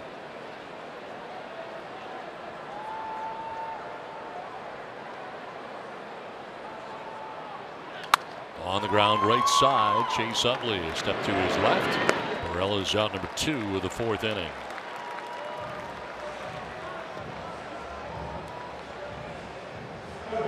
Maeda through 3 2/3 innings at 71 pitches. Gave up 2 runs in the second, 2 in the third. And trying to have his second 1-2-3 inning of his outing. Had a 1-2-3 first. There's 2 down in the 4th, and here's Franchy Cordero.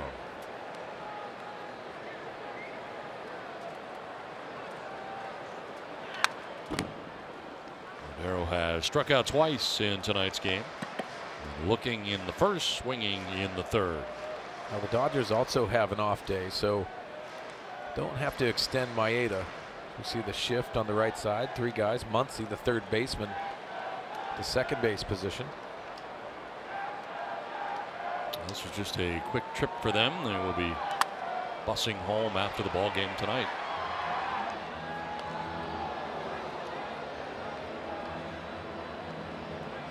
Padres have yet to go to Dodger Stadium to take on Dave Roberts' Dodgers. Talked to Dave Roberts, still really good friends. Went into the office and he said, you know what, my son Cole Roberts is playing a playoff game on Saturday here at Petco Park. Swing and a miss for Cordero, who strikes out for the 3rd time tonight. 6 strikeouts for Maeda, 9-4 Dodgers.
We get ready for the 5th inning, and it's time now for the Valley View Casino trivia question of the night.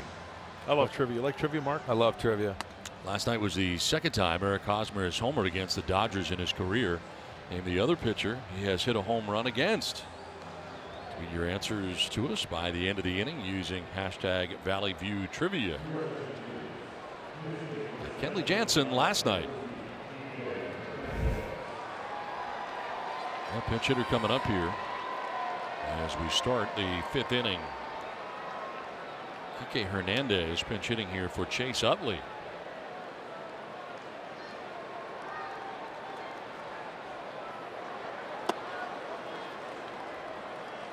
Utley had been 1 for 2 with a double in the 3rd inning and drove in a pair as part of the big 5-run top half of the 3rd inning for LA.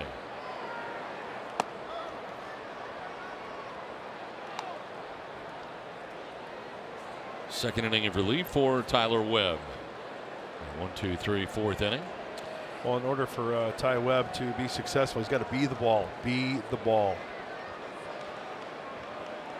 See your future. Be your future. Make it. This one chopped to first. Hosmer's going to need help over his Webb, and this time getting there without a problem. So 3-1 on the putout. Well, it is time now to take a look at our Buzz the Booth question. What do we got? Why don't they use Velcro as fasteners instead of that metal buckle? Seems like when you slide or dive for a ball, that buckle would hurt. What do you think of that, Mark Sweeney? Wow. Well, Yasiel Puig had to, after a slide, change his wardrobe. You could see just busting up. That's that shiny kind. I didn't think I was a player that wanted shiny belt. You got like the patent leather belt. Right? I didn't like it. Did you like it? Never had it back in the day. It was just straight leather belt. Or you can have the ones that expand a little like bit. the Don, stretchy. you might like those. The ones that kind of like the Sansabel pants, right? They're adjustable inside. Which I do like, by the way. I love the snort. Really good. You can barely notice it. Ignore it. Those khakis that expand. Yeah. Oh, it's so good. Yeah. You put them on. They're it's like tuxedo pants. Back They in the don't day. even wrinkle. You don't have to worry about what your waist size is. It just expands. The Sansabels. Max Muncy will take a strike over the outside corner. But it's So what about the Velcro? What about the question? Let's get back to the question. I'm saying it's been like that for years, 100 years plus, and I don't see the belts going to Velcro. Yeah, Velcro with dirt in it, not a good thing. In the air to left field, struck pretty well. Spansberg back on the track to make the catch in front of the wall. So Max Muncy, who had homered in the 3rd this time, flies out to the warning track. I want to remind fans, you can send us your video question. Use the hashtag BuzzTheBoothSD, and we will answer it during an upcoming broadcast. That's hashtag BuzzTheBoothSD. There it is. Mark does not like that picture. No, I don't. Sweet dog. Why not? A couple extra chins, apparently. Next, I got to remember to tuck that in next time. At least one of them. Man, that neck was tight. Yeah. What I forgot to do was one of these. Tuck it in. I really didn't even notice it, to be honest with you. I mean, I would tell you. I thought you looked great in that picture. Thank you. Why does he want to change it? He finds himself unattractive. Honestly, I would tll you because you've asked me a few times if things make you look fat, and I've been very honest. I'd love a new picture. The 1-1. Slap foul off to the right, out of play. Yeah, my profile really isn't my best side. Do you have a best side? Right or left? I don't. What's your best side? I don't.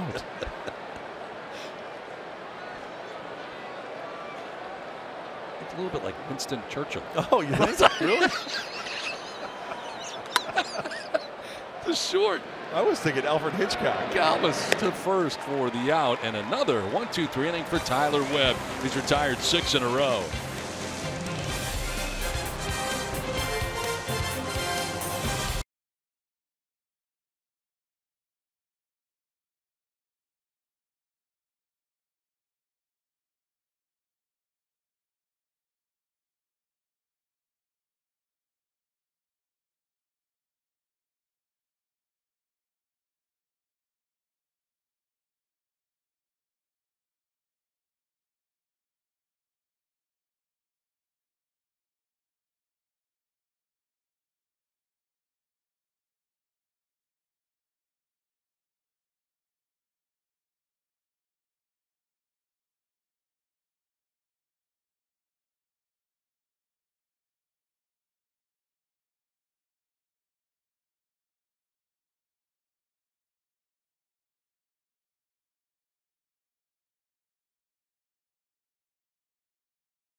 For the 5th inning, it's time now for the Valley View Casino trivia answer of the night. Last night was the second time Eric Hosmer has homered against the Dodgers in his career.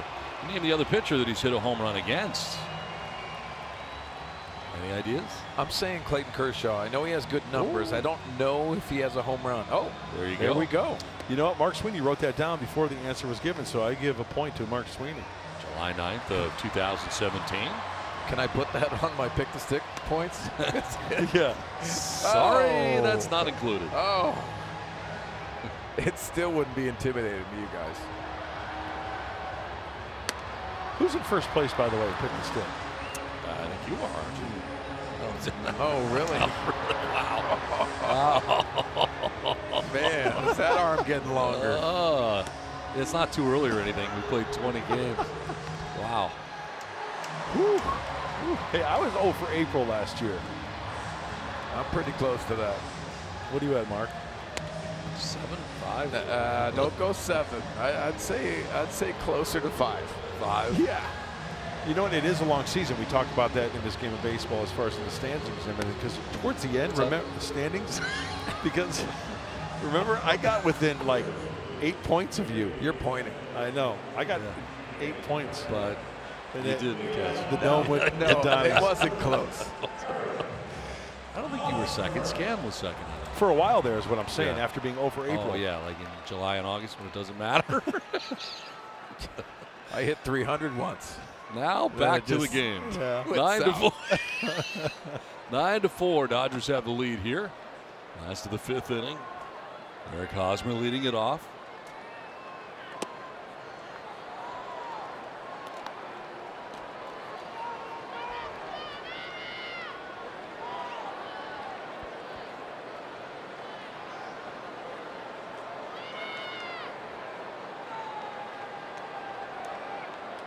Center fielder Chris Taylor over towards left center here on Hosmer. And a strike over the outside corner.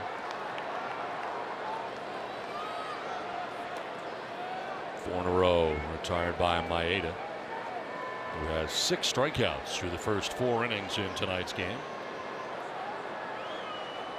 We always talk about the third time around as well these days. Maeda still pumping that breaking ball in there. That last pitch was a changeup or some type of off-speed pitch. A little slider maybe. Kike Hernandez stayed in the game after pinch hitting for Utley. Stays at second base. Play the infield, play the outfield. Very versatile player. Swinging a foul tip. Hosmer strikes out. 7 strikeouts for Maeda. Wow, talking about setting up for the fastball at 94. First 2 breaking pitches off speed. Bang, 94 for the punching. Well, let's update the pick the stick tonight. Mark Grant is a -3 so far tonight. But still 40 points. Sorry about being hot tonight.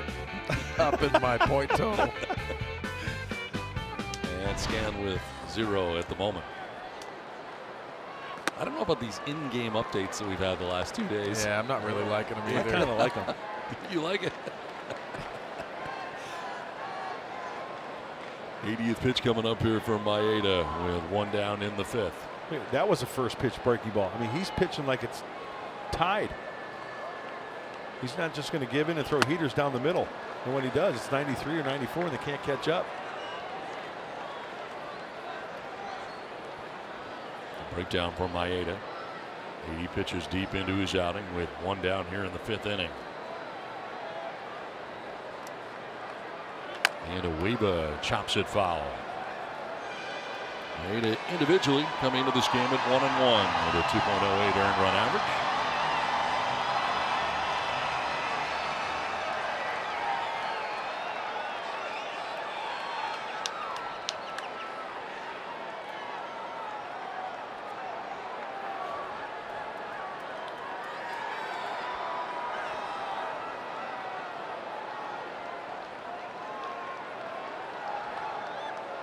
Look out, and that's on the hand. Villanueva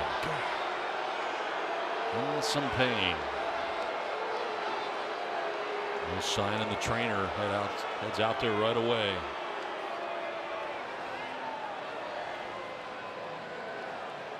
Throws a fastball too.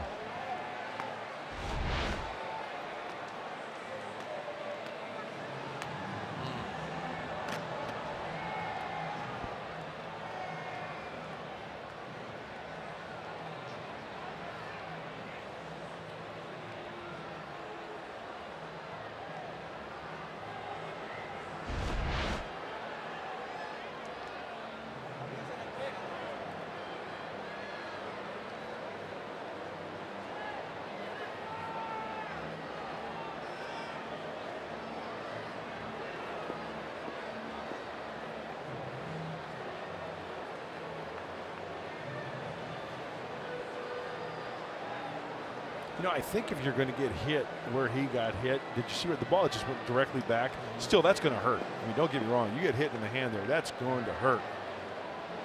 But it wasn't one of those where like just hitting it straight down. I mean, like a flush. That is the 4th time he has been hit. He leads the team in that category. That hurts. Stay in this game for now. 1 out, and he's aboard at first base, held on over there by Bellinger.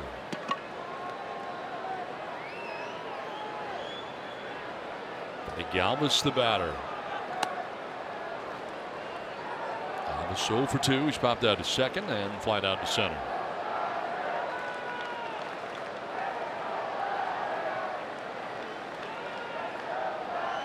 For 12 in the series is Galvis.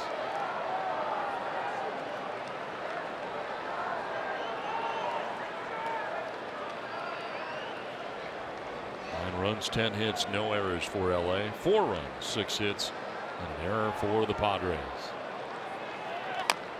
Fouled off at the dish, 1-1.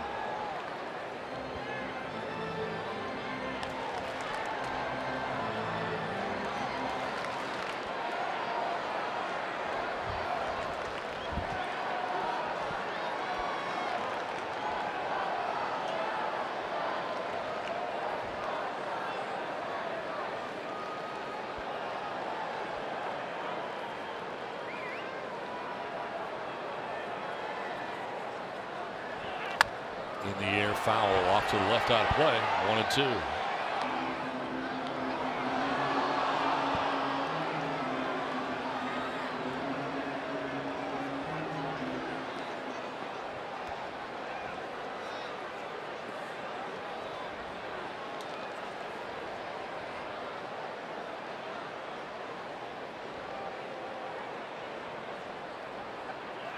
Swing and a miss. Galvis goes chasing that time and strikes out.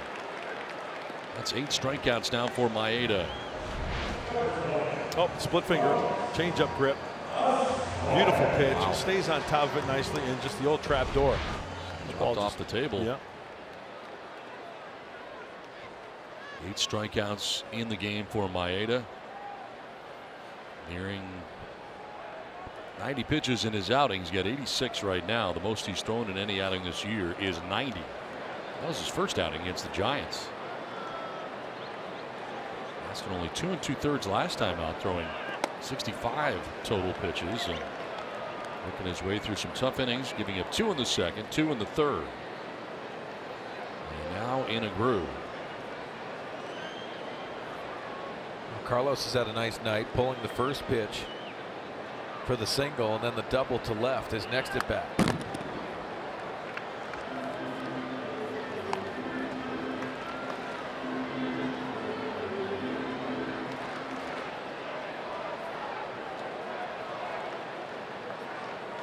He struck out 5 of the last 7 Padres that he has faced. And ahead here of Asuaje, 0-2.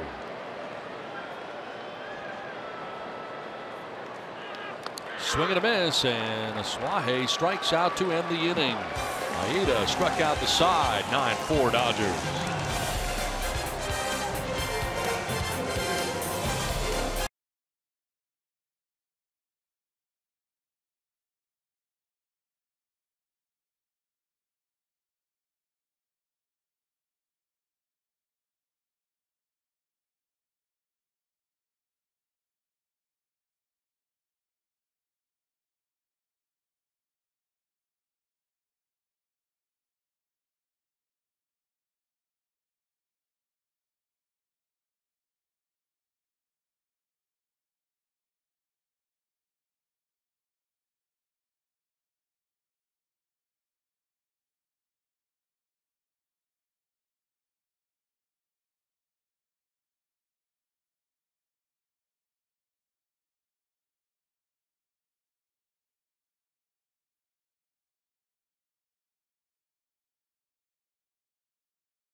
Chris Taylor robbed the Padres of a home run. Ender Enciarte going to rob the Phillies of a home run right at the wall in Atlanta tonight. Timed the leap, made the catch at the top of the wall, brought it back in again. That's impressive. It's 9-4. Dodgers on top of the Padres. Get ready for the top of the 6th inning. Last night in San Diego, a little bit on the cool side. And the Padres trying to get their bats to heat up here. Tyler Webb back on the mound again. He's been perfect in 2 innings. Done a nice job to settle down this Dodgers offense. He's faced 6 batters, retired them all, one by way of the K. And he'll deal with the top of the Dodgers order here in the 6th inning. And Chris Taylor. Well, check swing grounder down the third baseline. That is a foul ball. Good to see Christian Villanueva still in the game after being hit in the hand.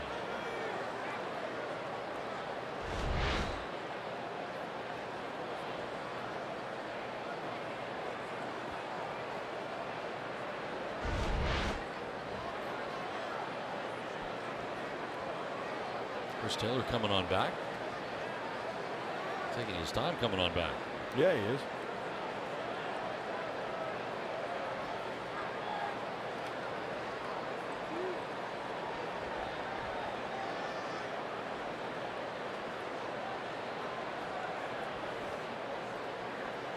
Tyler Webb has surpassed his longest outing of his career.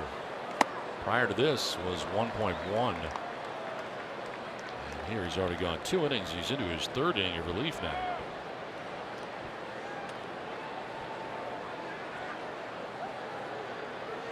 June 24th last year versus Texas while with the Yankees, won an inning and a 3rd. Line down the left field line. That is a foul ball.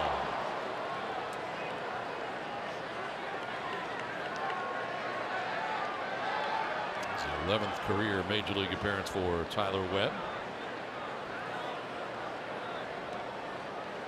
Mentioned last inning, Villanueva hit by a pitch, leading the team 4 times that's happened. He's tied for 2nd most in the majors. Only the Cubs' Chris Bryant has been hit more times, 5 times. As Taylor swings and misses, and climbing the ladder there with an 88-mile-an-hour fastball was Tyler Webb's 2nd strikeout for him. This copyrighted telecast is presented by the authority of the San Diego Padres and may not be reproduced or retransmitted in any form, and the accounts and description of this game may not be disseminated with the express written consent of the San Diego Padres. Well, you almost got that. One down. In the air to right field, struck pretty well. That ball is going to get down and one hop over the fence. Ground rule double for Corey Seager. Breaks up a string of 7 in a row, retired by Tyler Webb.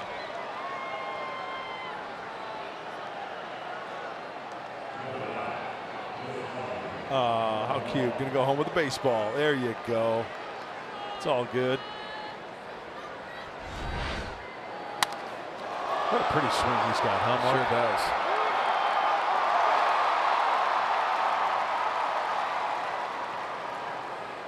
I like that.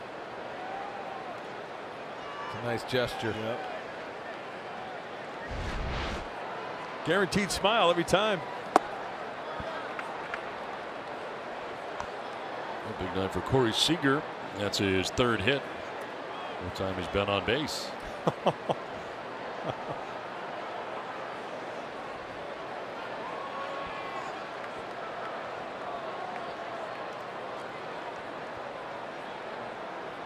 Pitch coming up here for Webb of his outing. Elevates to Grandal, who chases. Well, the Dodgers in this game with runners in scoring position, 7 for 10. Ooh.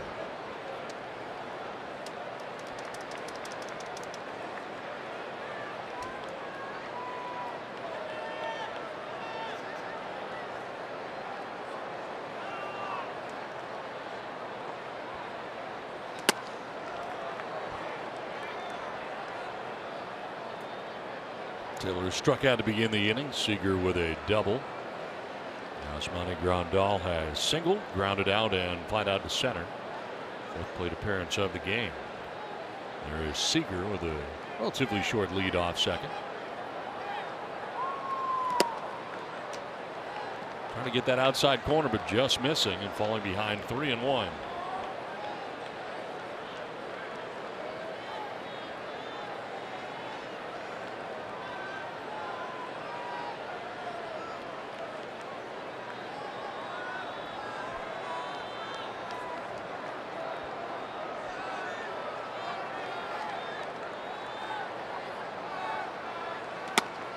Ball 4, and he loses Grandal. Third walk given up by Padres pitching, the first in the game allowed by Tyler Webb. There's no action behind Webb in the bullpen for Andy Green.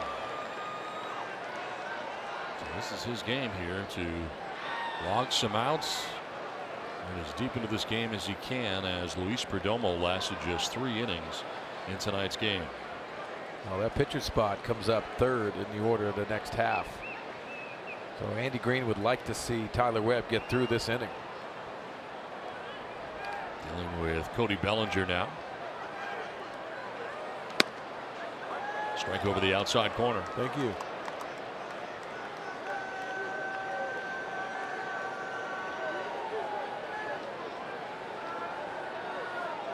Bellinger singled in the first, doubled in the third, and grounded out in the fourth inning.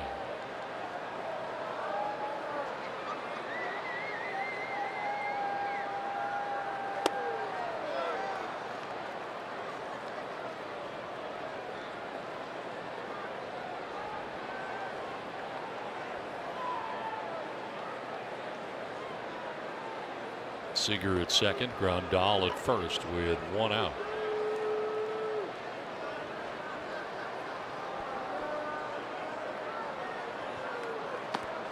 Outside, and it's 2-1.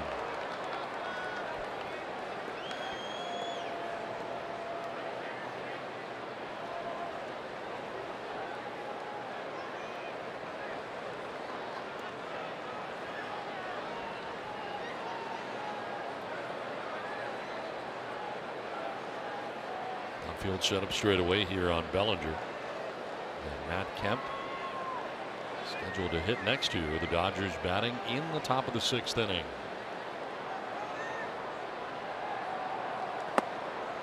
Ball 3. Now it looks like Bellinger is committed to that fastball, but he's recognizing the off-speed pitches right out of the hand of Webb.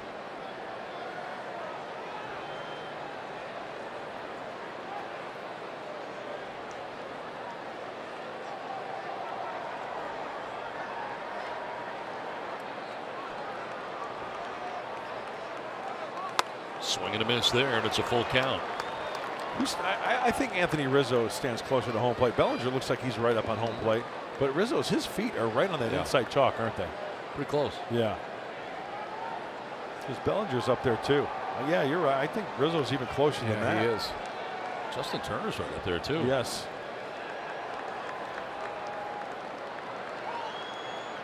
Swing and a miss, and Bellinger strikes out. Fastball at 89 just kept going up and up.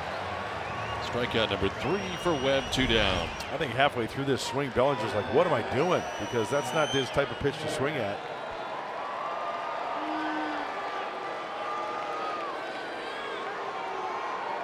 Two down here in the 6th inning, 2 on. And Matt Kemp coming up.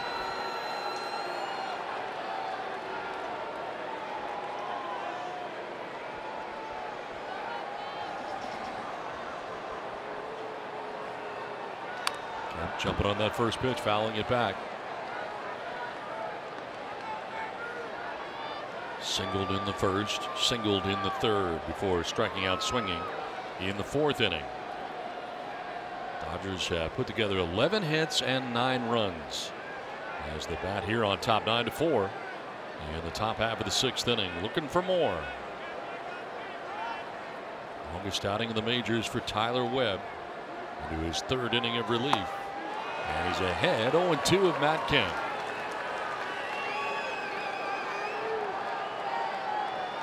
A lot of pitches up from the left-hander Webb. Think he is tiring? He's definitely in. No, I'm kind of saying that's his MO, I think. So he's doing it by design. Yeah.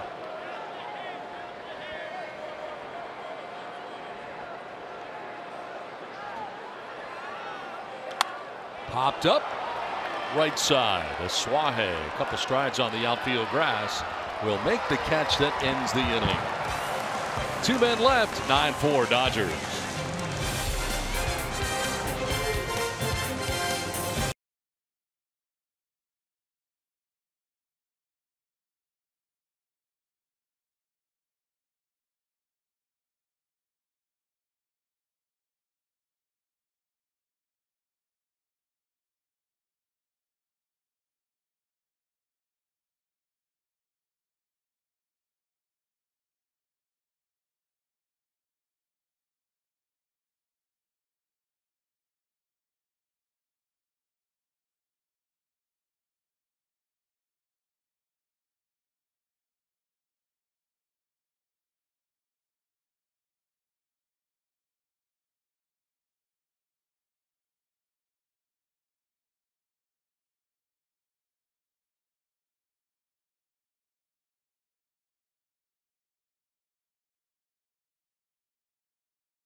Fox Sports San Diego presents Padres Baseball, brought to you by Sycuan Casino, opening in 2019 as Sycuan's brand new 300-room resort and hotel. By Tough Turtle Turf, a full landscape design company. And by Evans Tire and Service Centers, home of the buy to, get to. Well, the Dodgers scoring in each of the first 3 innings. 3 runs in the first, a run in the second. 5 in the third, have amassed a 9-4 lead. The Padres batting here in the home half of the 6th inning.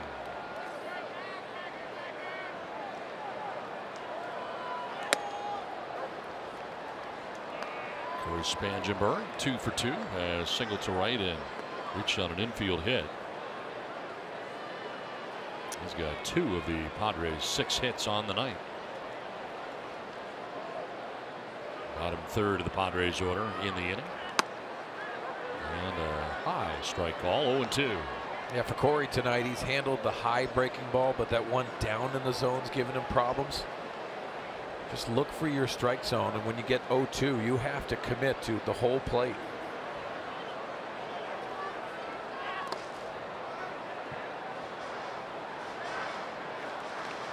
Maeda has now thrown more pitches than he has in any outing this year. 90 had been his previous high. You know, Don, Dave Roberts doesn't like to extend him too much. They like to keep him fresh.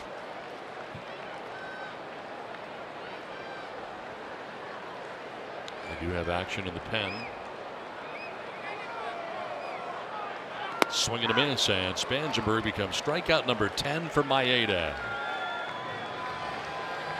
Well, Padres have good hitting from their pitchers. And some of their pitchers going to get their bats, trying to get into this game. Matt Stairs watching Tyson Ross and Clayton Richard walk by him with bats. We saw Tyson Ross draw the walk last night in his appearance in extra innings. Clayton Richard has the home run in Colorado. It's kind of and a the message. pinch hit. Let's let the manager and the hitting coach know we are available. Yeah. Were they down in the cage getting hot, maybe? Well, no, taking some hacks in. I think taking the gloves off now. They've sent Matt Caesar out there. And he is going to pinch hit in the pitcher spot for Tyler Webb. There is Matt Caesar.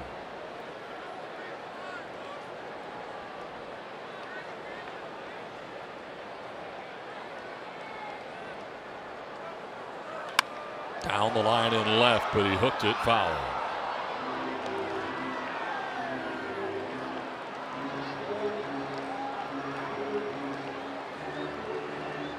Hedges tonight has walked and struck out.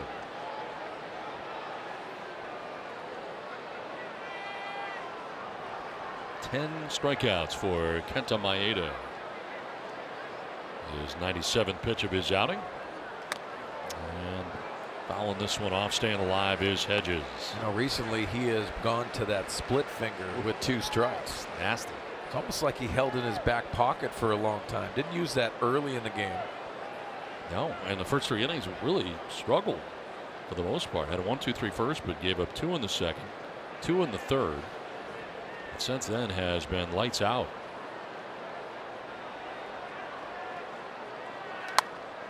The only batter to reach since the 3rd inning for the Padres was a painful plate appearance for Christian Villanueva, who was hit in the back of the hand.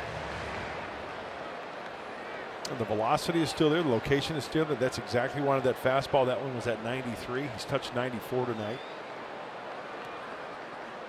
Just moving the ball around really, really nicely. Hedges lines this into center field for a base hit. They go down 0-2. A lot of the plate, and Hedges lines it into center. Well, a lot of strikeouts in this last 3 games, but you can see Austin Hedges making that adjustment. Watch that top hand stay on top. The flat barrel through the baseball, that line drive approach. So much of the talk is launch angle, but I think that's what you have to do to handle the strike zone, especially with 2 strikes. That's what we were talking about earlier, but it was changing the approach. And with 2 strikes, not a lot of people were changing their approach in last night's game, leading to a lot of strikeouts. Can't lay off that high stuff. Out of the hand, it looks so good to a hitter, as Mark would attest to. Matt Caesar pinch hitting here for Tyler Webb, and he went around. You know, the successful pitching coach up in San Francisco for so long, Dave Righetti, always used to talk about his pitchers pitching above the loop, meaning that barrel drops down. You have to have the ability to pitch above the loop. Opposite field, in for a base hit for Caesar. Hedges will take second base. Back-to-back base hits here for the Padres. Well, Matt Caesar has been productive off the bench because of that short stroke line drive approach going the other way. This is nice. As a pinch hitter, you have to have the ability to go the other way. That's exactly what Caesar does on that plate appearance. Dave Roberts just sent out Grandal to buy some time here. Official visit to the mound for Yasmani Grandal. Apparently his reliever not ready yet.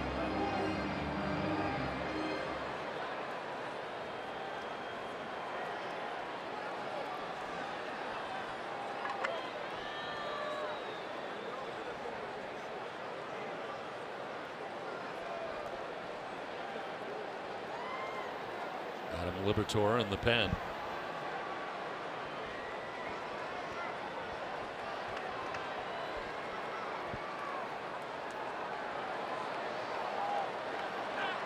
And that'll miss. You know, guys, just to elaborate on that pitching up in the zone, I remember coming up in the minor leagues, even in the big leagues, everything was down, down, down, preaching down. Hey, keep the ball down. You give up a double or whatever. Keep, concentrate something down. But if you got that good four-seam fastball pitching at the letters, that's tough to catch up to, like you said, Mark. I mean, wasn't it Jim Palmer? And I'm going way back, but he was a pitcher that pitched up in the zone, right? Yeah, that's not necessarily it didn't happen before and it's happening more now. But you're constantly combating the launch angle and guys that are over swinging that we touch on a lot throughout the season. But you have to have the ability to set that up. You know that, Mark. Hey, you have to have the ability to pitch at all quadrants of the strike zone.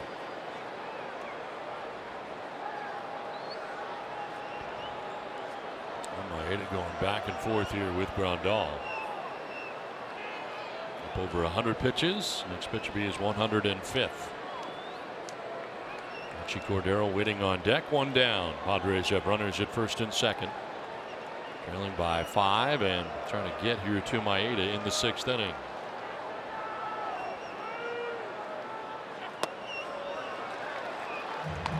Well, this is what you want, right? Top of the order. You got a couple runners on base. You've got a guy who's thrown over 100 pitches, maybe one mistake. Do some damage to it.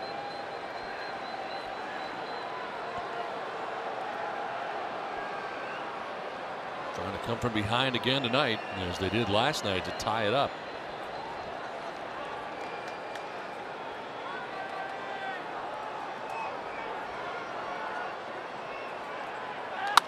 In the air to left center field for Pirela. Over comes Peterson, and he'll make the catch. As Pirela is retired for the second out of the 6th inning. Runners back to their bases. Hedges to second. Caesar to first, and looks like we're going to have a double switch coming up here for Dave Roberts. Going to make the change. So a pitching change with the Dodgers on top 9-4. Padres threatening here with 2 on and 2 down in the 6th inning. Liberatore coming into the game, it appears. Puig will also be coming into the game. 9-4 Dodgers.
Season surprises. Christian Villanueva we know all about. Some of the other guys we may not know so much about. Yeah, you think about Ozzie Albies, and the Atlanta Braves have played inspired baseball. They have a very good system. 21 years old, and he has been putting on a show, both offensively, as you see the numbers, but defensively, they're calling him the Little Wizard. I remember hearing about him last year in the rave from the Braves announcers, but the one guy that sticks out to me, up in Oakland, the Bay Area, Matt Chapman. What a great story that is. 313. He's getting a lot of love lately in the green and yellow.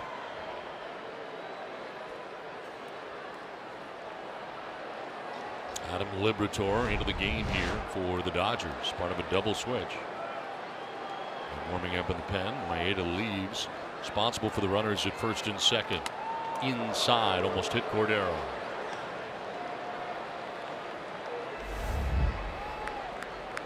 Last season numbers for the left-hander, only 4 games.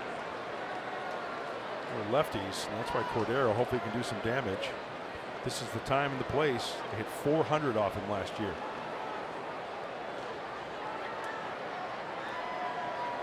And I've got a theory to that, is lefties on lefties, because you think that, you know, it would be an advantage to the pitcher, but I have found that when you see big numbers like that, they're only pitching to one lane.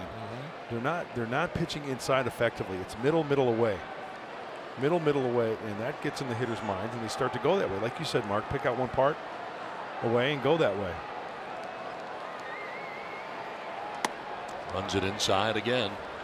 And that there was a mistake because Grandal was set up down and away.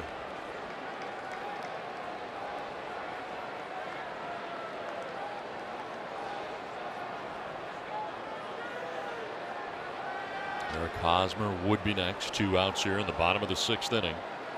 Hedges at second, Caesar at first. Padres trailing by 5.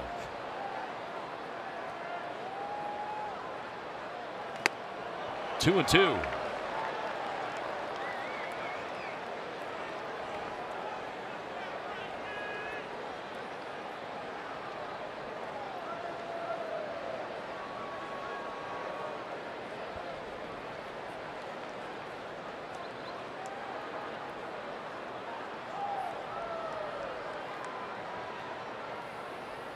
Swing and a miss, and Cordero strikes out for the 4th time in the game.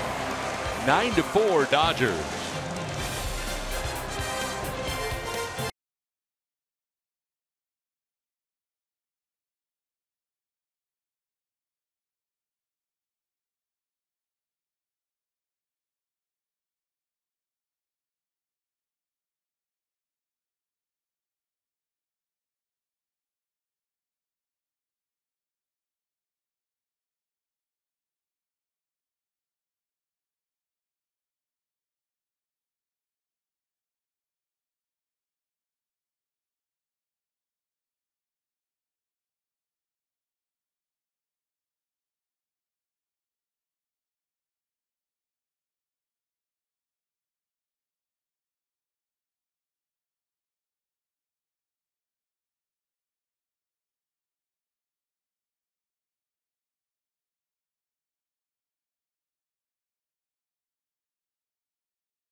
The Dodgers had a 3-run first inning.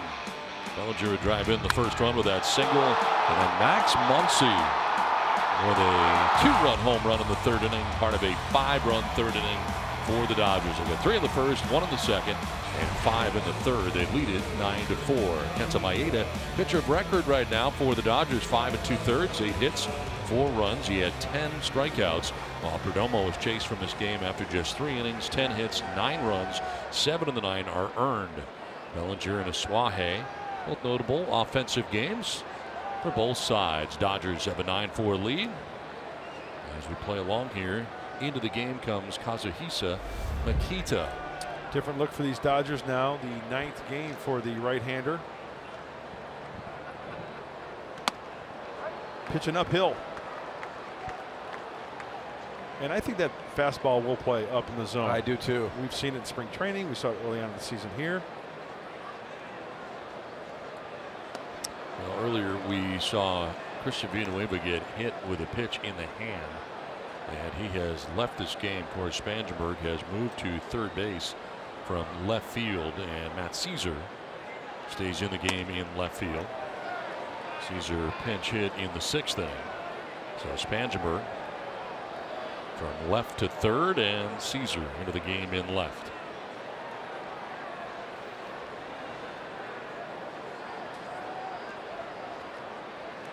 Tyler Webb did a pretty good job. 3 innings. Just 1 hit, no runs. Oh! That's off the knob of the bat. Out to Makita. And he's going to be out. Wow. Peterson started to run, then stopped. Literally hit the knob of the bat and went out to the mound. Don't see that every day. Well, they say take the knob to the ball. He did literally. And that's exactly what he did. That's great. And then he tried to react here. Once he started to run, that's a first for me. Me too. Makita almost threw it away. Why do I find that so amusing?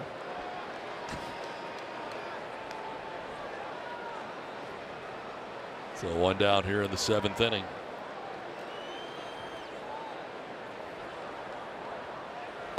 Kike Hernandez with a big cut there.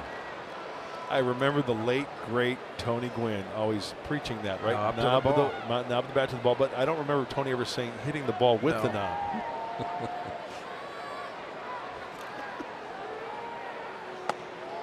Hey, that would be a great way to deke the defense, right? To actually kind of bunt down you the don't third want to base try line it. with, No, with you the don't want knob to of your try it. bat. I would think it'd be pretty hard to do. No, no.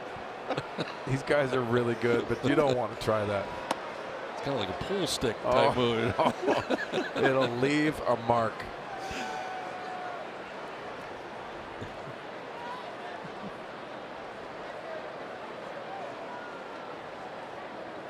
Hernandez 0 for 1 since coming into the game. Reaches out, lines this into left field for a base hit. Hernandez with a wide turn, but he'll get back to the bag at first. 1-out single for Kike Hernandez.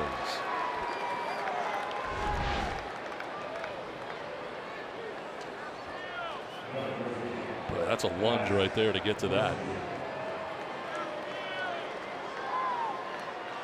Oh, way out in front of it, too. So Hernandez at first, 1 down. Max Muncy, we just showed you his 2-run home run from back in the 3rd inning.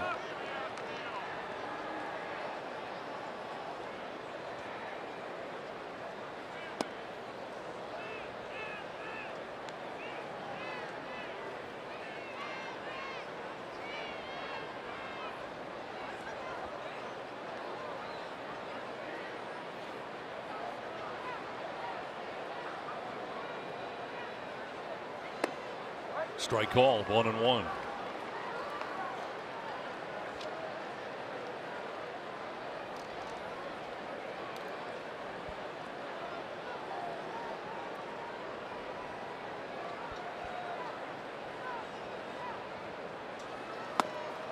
Swing and a miss, and it's 1-2.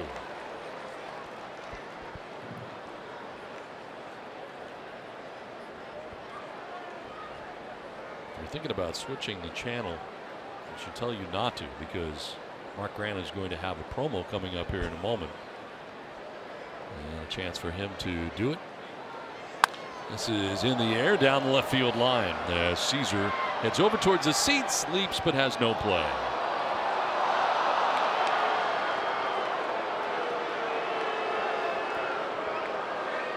It's a great effort by Matt.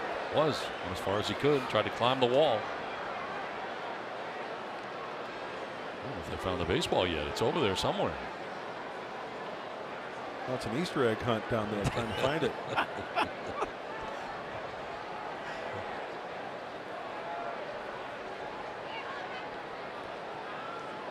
Are you nervous? Not at all. Uh-oh. He answered that quickly. Yes, he did.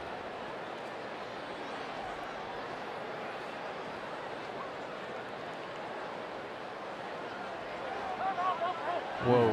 Very late time call. Makita follows through with his delivery. He's holding on to the baseball a long time, and Max Muncy asked Hunter Whittlestead for a time.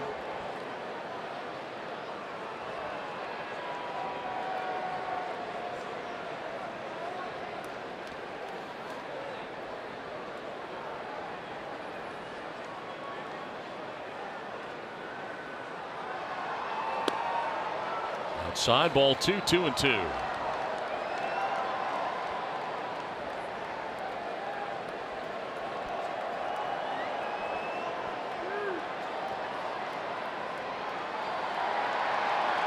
Hernandez gains his lead at first, held on by Hosmer. 1 down in the inning. I think he's climbing the ladder here.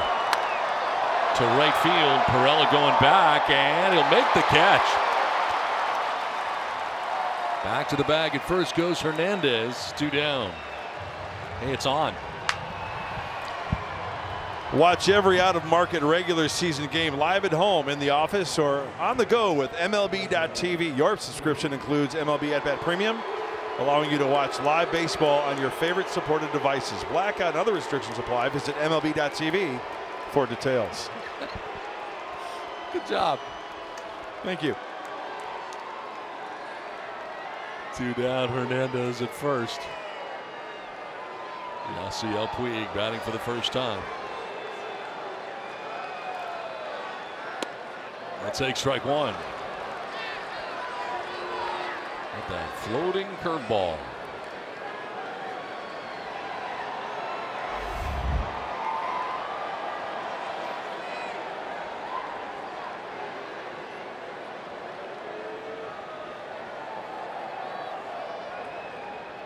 Throw to first, and he threw a seed over there first base.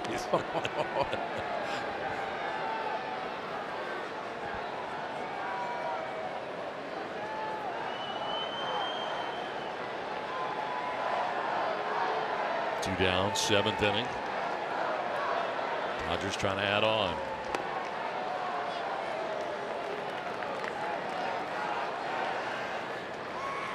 Came in as part of a double switch with Matt Kemp coming out of the game. That's the way he did. Robert's been doing it.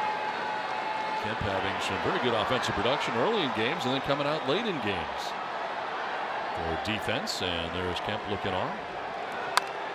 Hold off down the right field line, out of play. That's why I think it's so difficult to hit a guy like Makita. You look at that last pitch, right? Yeah. It was a fastball. It wasn't, what was it, 80 maybe?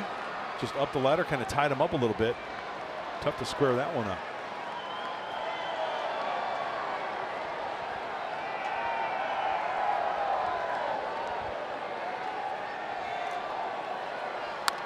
Puig down the right field line, but foul.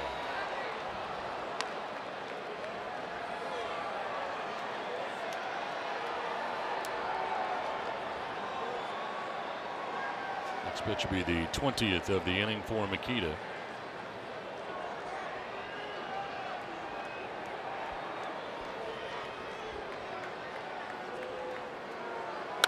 On the ground by the mound towards second. Asuaje will get it there in time. 7th inning stretch with the Dodgers on top 9-4.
Trying to preach on somebody is, you know, in those situations you really try and, you know, dial down the pressure and try and relax in the moment as much as you can and try and honestly be a little more patient. And that's it's one of the toughest things to do as a player. You know, you want to get the job done, you want to get it done as fast as you can, but you know, certain times you just got to try and work yourself in a good count and get a good pitch and not miss it. That's Eric Hosmer talking about just being a veteran guy and what comes with experience, about being a little bit more patient at the plate as they lead things off here in the 7th inning. And Mark Sweeney, my question to you is, how long does it take young hitters to not try to make too many things happen, to let the game come to them a little bit more instead of trying to force things at the plate? Well, Bob, I don't think it's really a timetable. It has a lot to do with conversations you have with veteran players. I think you have to gain knowledge. You're gaining that from your hitting coaches, also guys that you've played with that you respect, that have that process already in place. But it does take time, and it's anxiety at this level that really forces you into doing something you really shouldn't be doing naturally. A lot of these guys have been very successful in the minor leagues or even lower levels of their career. You have to remind yourself that you need to get back into that square one. They say it all the time. You load yourself up with so much information, and then you have to simplify it. The veteran guys know how to simplify it better than the young players. I think you make a good point, Mark, because it works both ways, I think. I think sometimes it's too much information. Yeah. I was just going to ask you that. I mean, you think they're loaded up with too much information right now? I mean, there's just too much stuff. You got too much scouting reports, too much knowledge. I think it's a personal thing. Yeah, it goes from guy to guy, but I think there's a lot of information, but I think the organizations are smart enough to what you're going to lend to them. And in years past, it was always the video machine and breaking down your bats during the game. And I knew a lot of managers that would just lock the video room because it's too much. You're trying to load yourself up with too much information. Nowadays, those numbers are spit out, and you know the sabermetrics are coming into play. You have to try to simplify your game, your individual game, and collectively as a group. Ball 4, and Hosmer aboard to begin things here in the 7th inning. Interesting in watching hitters over the years. A lot of times if they haven't faced a pitcher, they will see how a pitcher faced someone that is like them. Yes. And go through that process. And I always found that very interesting, like their type player. What do you do against them? And you know what's so great about it too, and you think about the process, playing with star players, and Tony Gwynn comes to my mind. You're not ever going to be Tony Gwynn, but you can try to resemble his process and how he slows the game down on the biggest moments. That's what we marveled about. Not the numbers and not all the hits he put up. What he would do when they bring that specialty lefty in and carve a double into the gap, when you knew that was their only at bat they were gonna face with Tony Gwynn in there. And the Mr. Padre came through in the clutch because of his process and what he trusted. Chase Headley batting here in the pitcher's spot. Pinch hitting.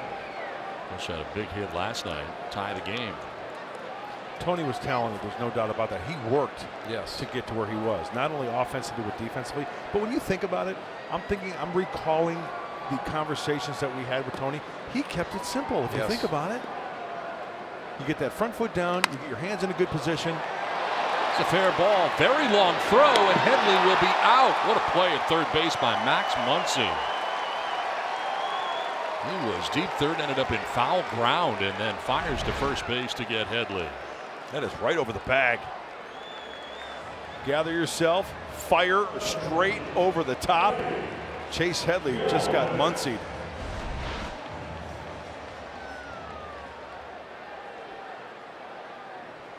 So Hosmer takes second base on the ground out to third, one away, and it brings up Freddie Galvis.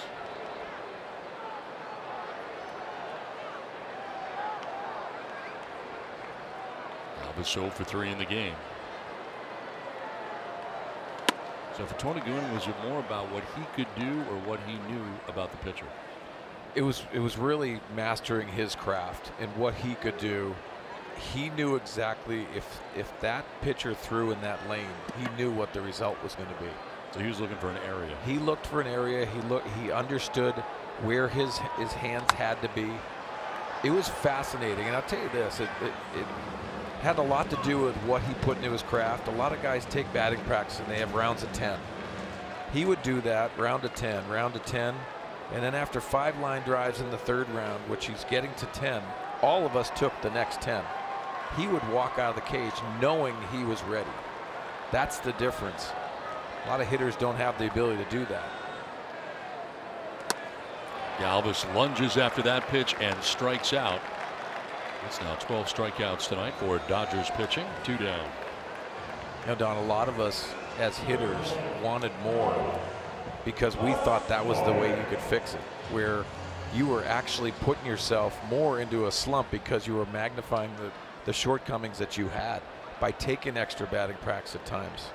So more is not necessarily better. It's not always better, but that's what we're trying to do. We want to take 200 swings and say we're ready. You know what? I had an interesting conversation with Clayton Richard. His routine before he starts a ball game. He plays catch flat ground in the outfield. Do you know how many pitches he throws when he gets up on the hill in the bullpen to prepare for a game? He said 10, maybe 15. Wow. He said, I get the feel to where why should I waste 30 bullets, 40 bullets? Over goes Jock Peterson towards the line, and Peterson drops the baseball. No catch down there. Was he interfered with? Fires the ball up into the upper deck.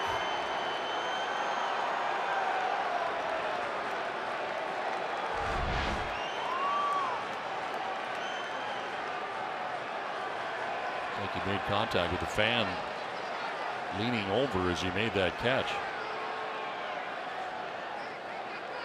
Can't keep the ball in the glove. And out to argue that point is Dave Roberts. And they want to challenge it.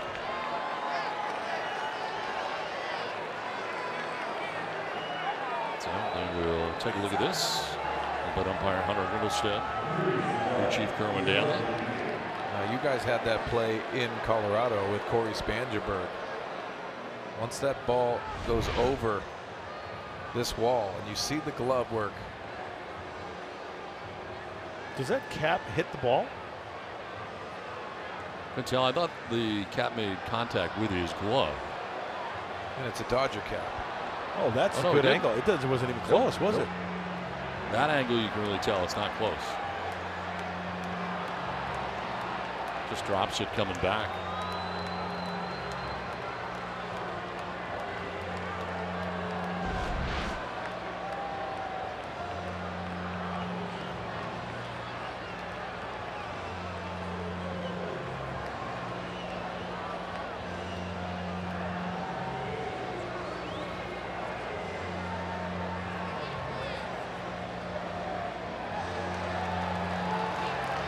So, foul ball, 1-1 the count.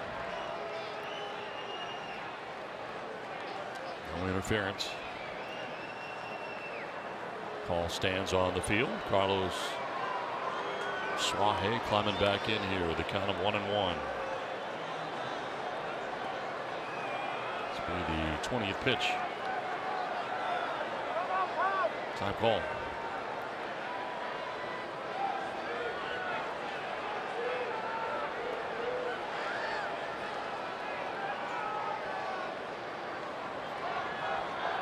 Liberatore, the left-hander. Second arm used tonight by LA. To first and gobbled up there by Bellinger. He'll take it to the bag. And that will end the seventh. To the eighth we go, 9-4 LA.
They put the whooping sticks on the Angels last night. Rafael Devers in the third this time.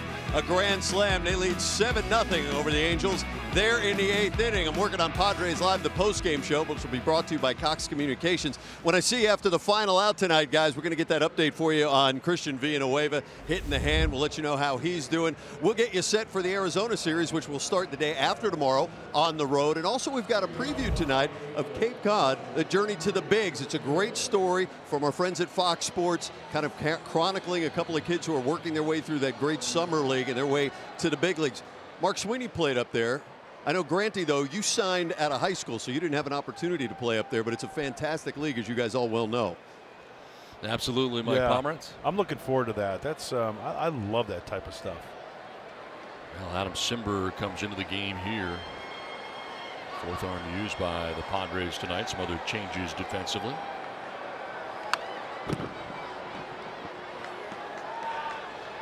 Chase Headley stays in the game now at third base. And moving from third to second base is Corey Spangemer. Adam Simber into his 10th game of the year. He's been a very nice surprise. Absolutely. He's been fun to watch. 16 strikeouts, only 3 walks. He's around the plate. Sharply hit by the shortstop Galvez into left field. Chris Taylor has his first hit of the night. Aboard to begin the 8th inning.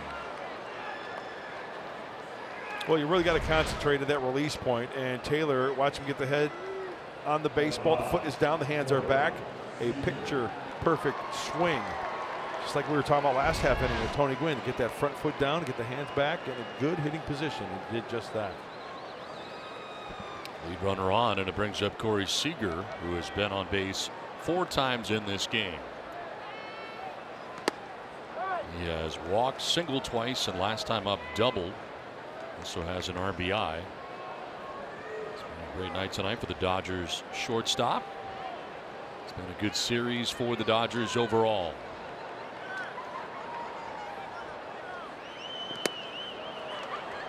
Oh, 0-2. Let's take a look at our top tier play brought to you by Arco. And this ground rule double. Nice gesture by a fan to return it. They're going after that ball and couldn't get it. Oh, that's great. Going home happy. You know, I would imagine as a kid sitting out there, right? You got all the fans there and everybody's excited and a lot of noise and a lot of movement. Kind of scary maybe a little bit. Yeah.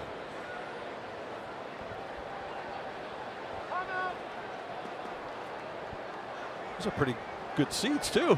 Very good seats. We were out there last year. We sat out there last year.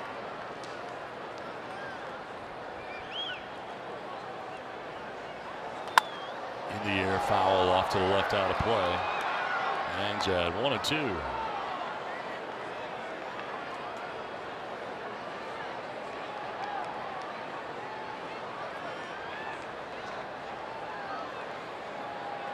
By the way, when we sat out there last year, I had a blast. I know you had fun.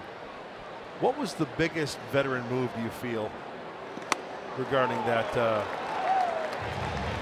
doing the game from out there?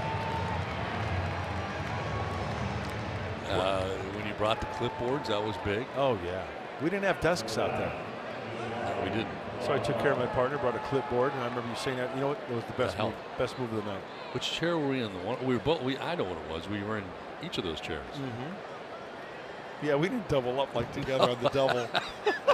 That'd be even funnier. I'm really glad we didn't. Yeah, Seager struck out for the first out here of the 8th. I liked having that extra space. I liked it. 1 out, 1 on, and Yasmani Grandal has singled, grounded out, flied out, and walked. I would like it if this time we could do it facing the field the way we normally do. The only part that I found difficult was doing the game backwards. Not there, everything's backwards. So like maybe from like behind home plate. Oh, I see what you're saying. Yeah, so that it's in front of us like it always is. Yeah. It'll make it easier. Line to right, and that is in for a hit. Quickly by Perella to the track and the wall.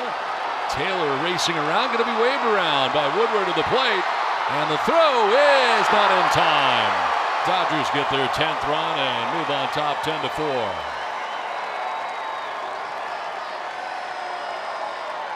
Yasmani Grandal continues to feast on Padres pitching.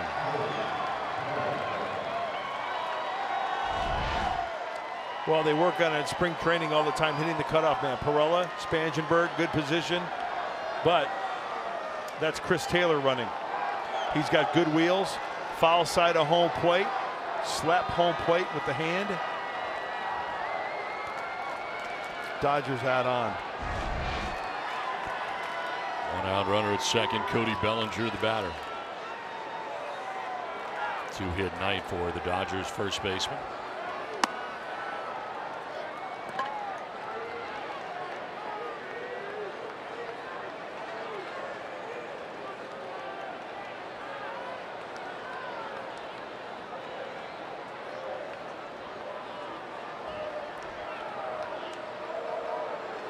Singled and doubled in the game tonight as Simber backs off.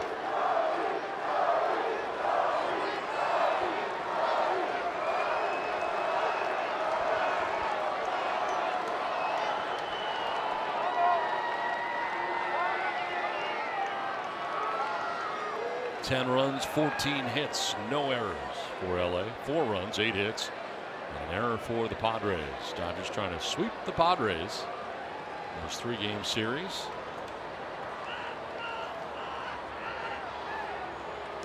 On the corner for strike one. Corner of? Corner of 8th and K. I mean, good for Adam Simber. Stay out there. We've seen that all night. Look at this pitch here.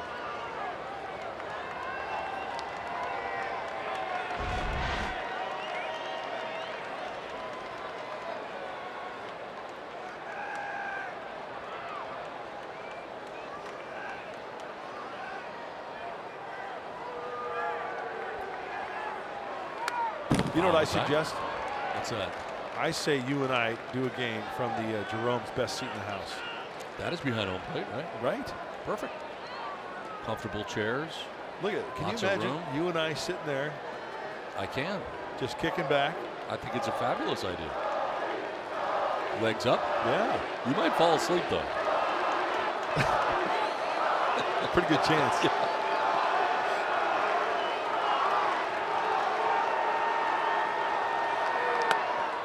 Check swing, did it go? No, we did not.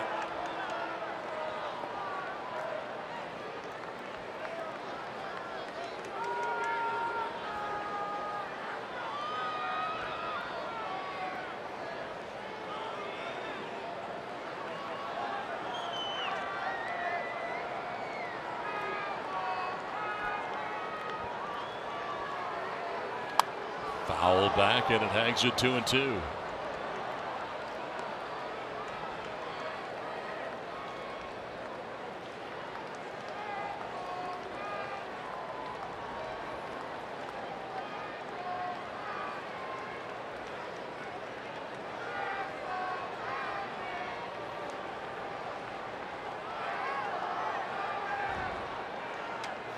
Swing and a miss, and Bellinger strikes out. Second strikeout for Simber since coming in. 2 down here in the 8th inning. We talked about it before, going up the ladder. As that ball is through the hitting zone, right across that Dodgers or across the chest. Long stride, getting extended.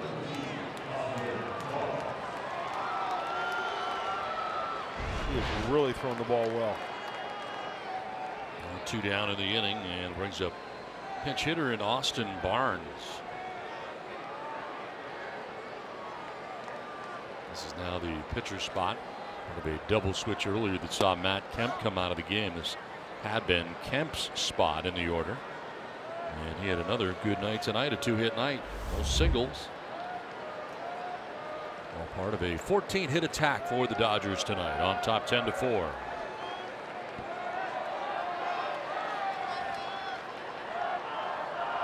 To Austin Barnes. There's a strike, 1-1.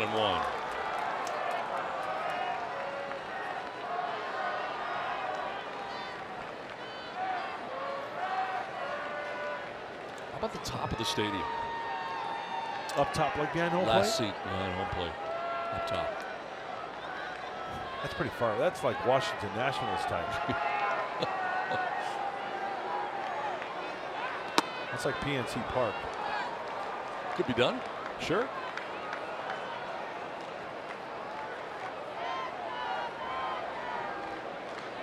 You did one from on top of the Western Supply building, right? We did. That was kind of tough. Off an angle. It was a cool vantage point. Back to the mound, and Simber will run a bit, flip underhanded, and end the top of the 8th inning. Dodgers had a run, have a 10-4 lead.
San Diego presents Padres Baseball, brought to you by Pacific Surfliner. Ride the Surfliner to your next Padres game. By Petco, the pet company. And by Hyundai. Get a great deal, more than a great deal, on all new Hyundai vehicles. See your Hyundai dealer today. Work to do here for the Padres. They come to bat in the last of the 8th inning, trailing 10-4. And Corey Spangenberg going to lead it off against a new pitcher, JT Chargois, into the game. Yeah, time is running out here for San Diego. We saw Chargois in the game. That was last night in the 6th. Only 1 inning. He struck out 2 Padres. Kind of a short armor. And it's even on the splits, 200 for the lefties and righties alike. Spangenberg started this game in left field, then he went to third base, and now he has moved from third to second base. So 3 different defensive positions in this game for Spangenberg. It's been a 2-hit night for him. He singled to right, singled in the infield to short, and last time up struck out. Lifts it foul down the left field line, out of play.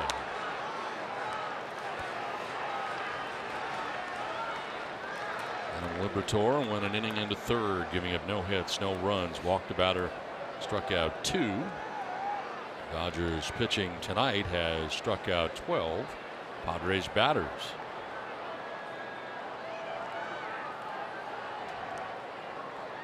And 0-2 pitch to Spangenberg. As in dancing out of the way, and a pitch down and in.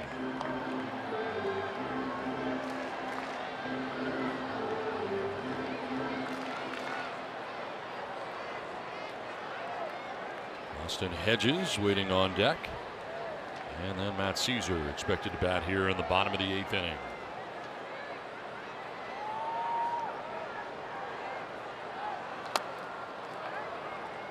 We'll get a piece of that with Spangenberg. Stay alive.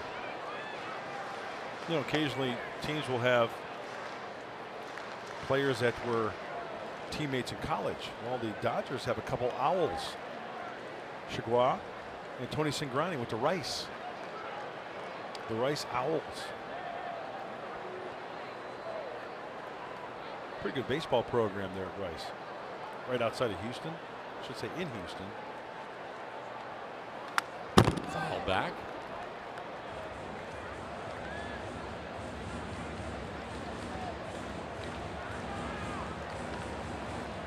Ball and 2 strikes to Spangenberg. Jose Cruz Jr., Rice Owl, former Padre.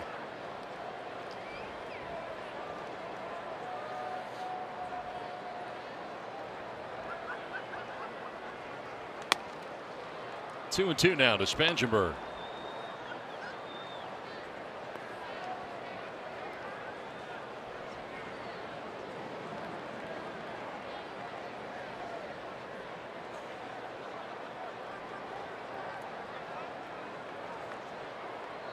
Swing and a miss on a pitch down and in, and Spangenberg strikes out.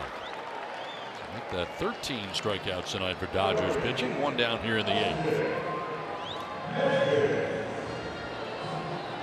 Chargois striking out the first batter that he faces, and he'll deal with Austin Hedges. Austin's been on twice tonight. A walk in the 2nd, a single in the 6th inning, and has an RBI.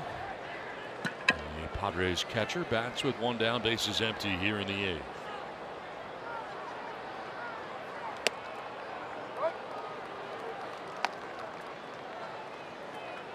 Have you packed yet? I'm all packed, ready to go. 2 days ago. Wow. I got a head start. How about you? Not yet. Really? Nope. That's unlike Donnie. Very surprising. And then for a strike, and it's 0-2. I mean, usually it's like 2 days before the road trip, and you come in here all bebopping around and say, sorry about being packed. Yeah. I waited. I don't know why. I guess because we're off tomorrow for a lot of the day before we fly. Right. So I figured I'd do it tomorrow. That's understandable. Little number in front of the plate. Jumping out there. Grandal clears the runner and throws out Hedges. 2 down in the 8th inning.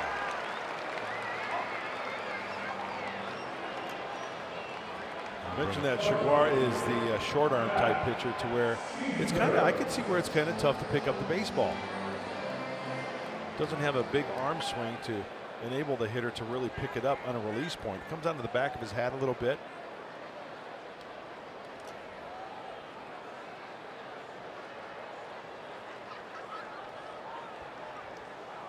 There's Matt Caesar for the 2nd time tonight. That's a breaking ball for a strike 1.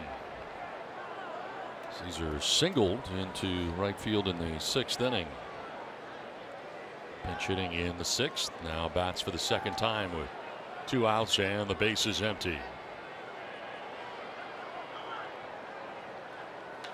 On the ground to short. Seager picks it up. A little bobble on the transfer, but still gets it there in time to end the inning. To the 9th we go. 10-4 Dodgers.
Play of the game, and Max Muncy with a long home run to left field.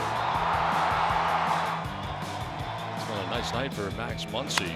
Makes a great defensive play at 3rd base from foul ground. The long throw across the diamond in time. Our Bill Howe plays of the game. Max Muncy, offensively and defensively. I'll tell you what, that throw across the diamond was very impressive by Muncy. Long one. Craig Stammen coming into the game after an inning from Adam Simber. Into his 9th appearance of the year for the Padres. And Craig was in the game last night in the 7th inning. 1 inning, 1 strikeout. Numbers tell it all. I mean, 11 strikeouts, only 1 walk for Craig.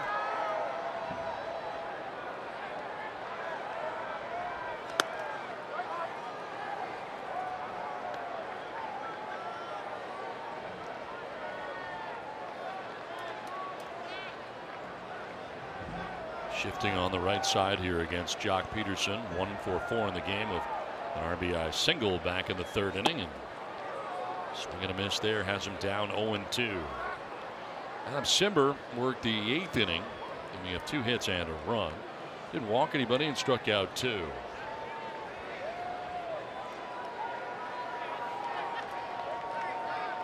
See Chase Headley, 3rd baseman on the right side of the infield, as part of this Padres shift.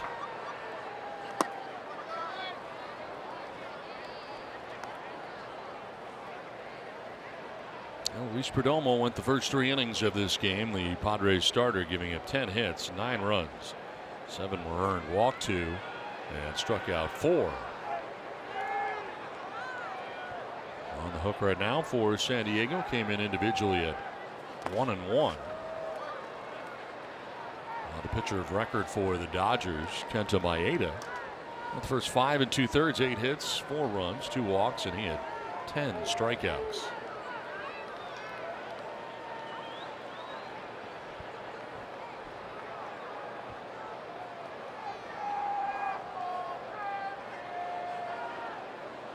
Peterson lines one the other way into left field for a base hit. His 2nd hit of the ball game. Well, the Padres have tomorrow off. They'll be traveling tomorrow to Arizona and begin a 3-game weekend series against the Diamondbacks. Look at the probables. And Koch against Tyson Ross. Another good bullpen for those Arizona Diamondbacks going into today's action. A 1.92, best in the National League, best in baseball. And of course, we know the Diamondbacks will be 12-4 going into today as well.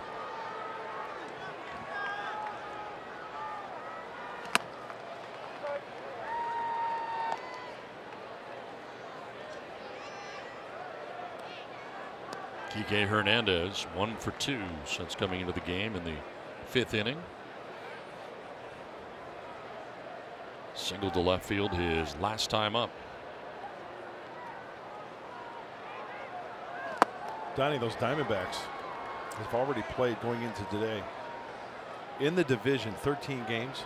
They're 10-3 in the division. It's pretty good. And they're doing it without, of course, J.D. Martinez, who was such a big part of their stretch run last year into the postseason.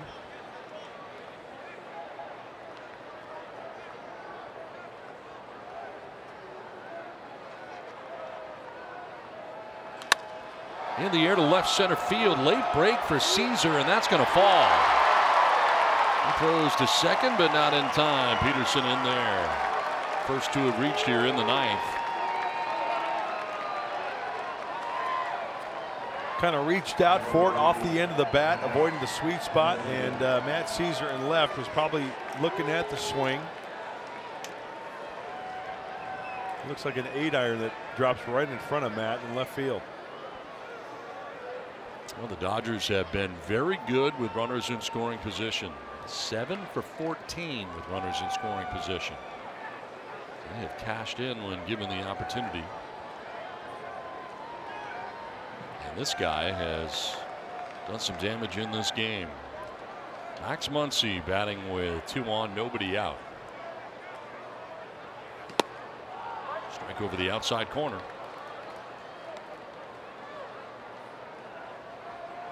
Muncy had 3 home runs with the Oakland A's back in 15. 2 home runs with the Swinging A's back in 16. Only time he's seen big league action.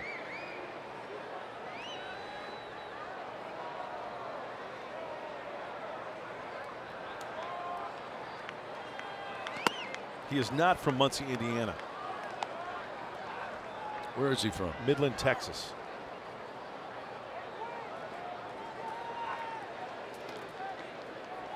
I played Midland. Oh. Texas League? Very windy. Very hot. Very too, hot. Yeah. They were the Midland Cubs, Texas League, back in the day.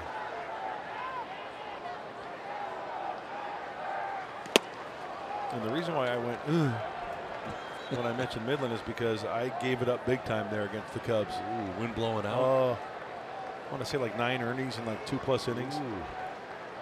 That's tough.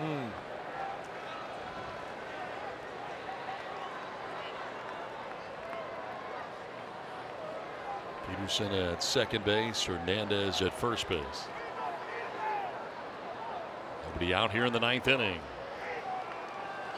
And a swing and a miss. Muncie strikes out. First K for Stammen. One down here in the 9th inning. There's that Craig Stammen slider, and perfectly placed down and in. Swings right over the top of it. Muncie just got Stammened.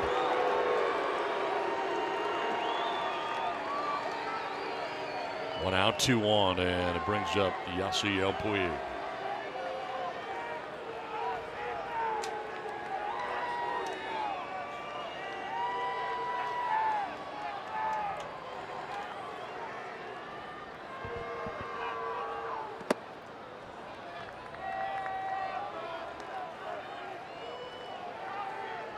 Second at bat for Puig since coming into the game. He grounded out to second base in the 7th.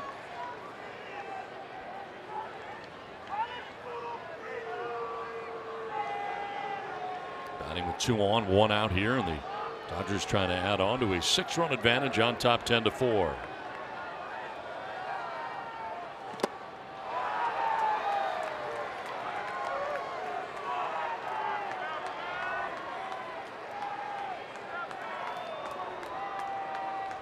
$23,748. We're on hand earlier. Some have ducked out with the score tonight. And a cool night in San Diego. We asked for time. 10:21 Pacific Standard.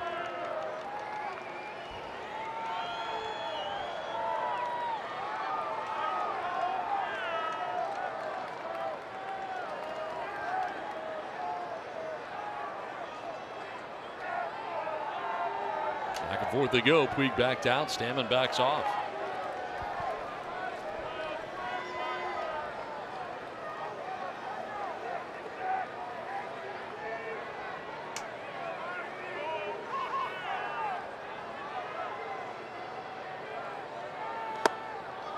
Down low, 2-1.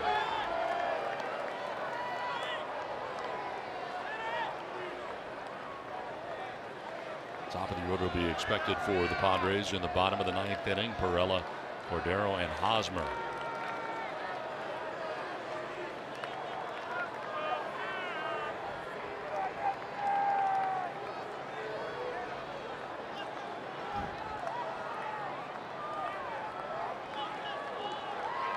Pitch. Puig goes the other way into right field for a base hit. Peterson being waved around. The throw will be cut off, and the Dodgers take an 11-4 lead. Yasiel Puig driving in a run here against Craig Stammen in the 9th.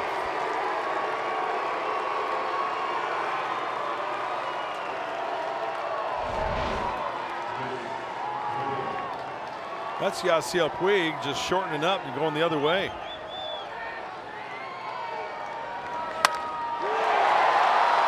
When a pitch is up like that, it's much easier for the bat to travel that baseball and just take it the other way.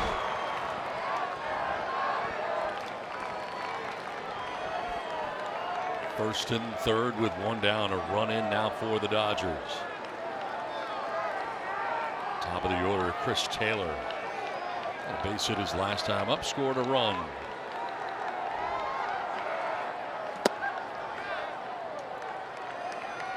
Taylor with a 1-for-5 night from the top spot in the Dodgers order.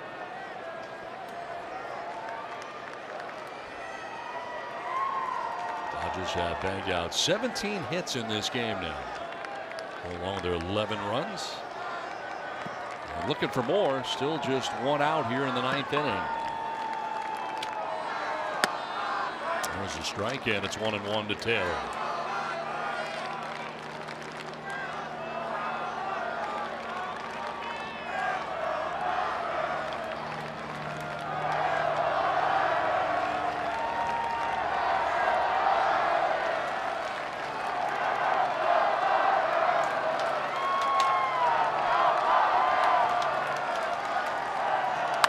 Cranks it foul off to the right out of play.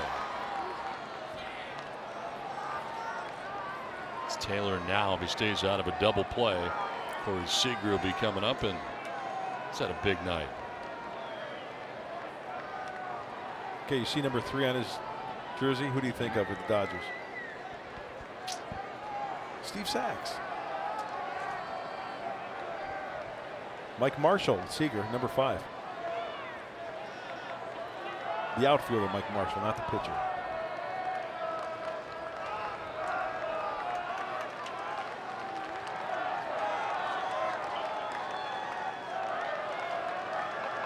Ball and 2 strikes here to Chris Taylor. Good pitch. Strike 3 call. Stammen gets him. Second strikeout for Craig Stammen. 2 down here in the 9th inning.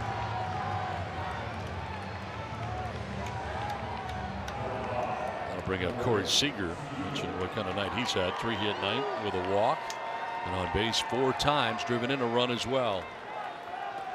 The Dodgers shortstop batting with 2 down, runners at first and third. Had a good series too. 6 for 15 in the series. It has been a quiet year until coming into the series really for him. He's still only hitting a .212, and now lines one towards the gap in left center field. That's going to get down. Scoring from third is Hernandez. And another run's going to come around after a bobble in center. Puig will score. 2 more runs for LA. They lead it 13-4 now.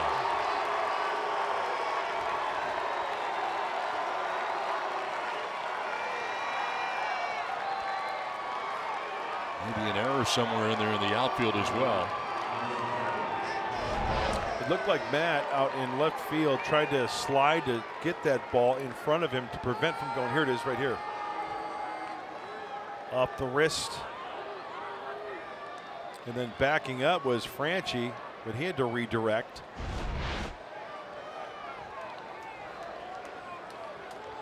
Well, they're ruling it right now. A double. And 2 runs in on it, so it is 13-4 now. Dodgers on top.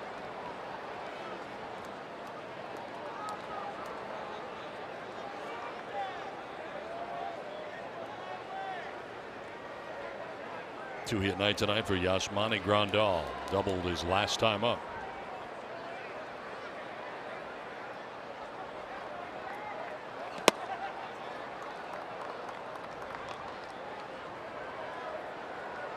Last thing Andy Green probably wanted to do tonight was use Craig Stammen in this type of situation. Pitch count is mounting here. He's at 23 right now.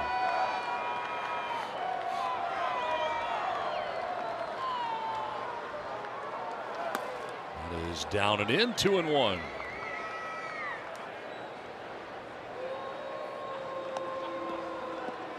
Here's action of the pen. Jordan Lyles is warming now.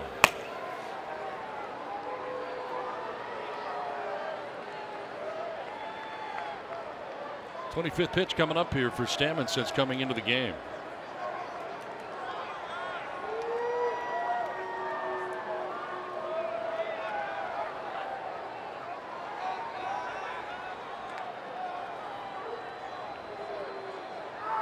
On the ground, softly hit. Stammen's going to race over there himself and flip to first base for the out. That will end the top of the 9th inning. 3 more runs for the Dodgers on top, 13-4.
the bottom of the 9th inning back in San Diego.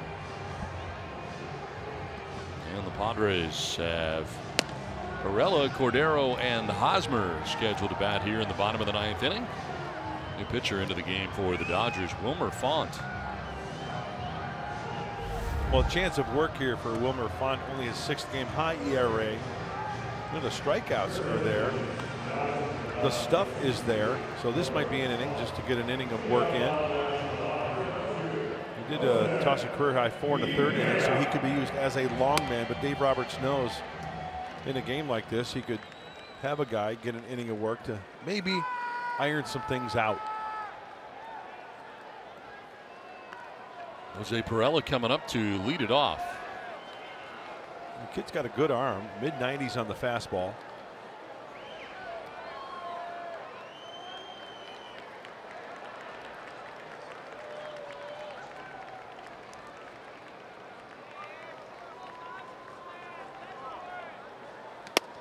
Perella will take strike 1. And a quiet night for Jose. Top of the order, 0-4-4.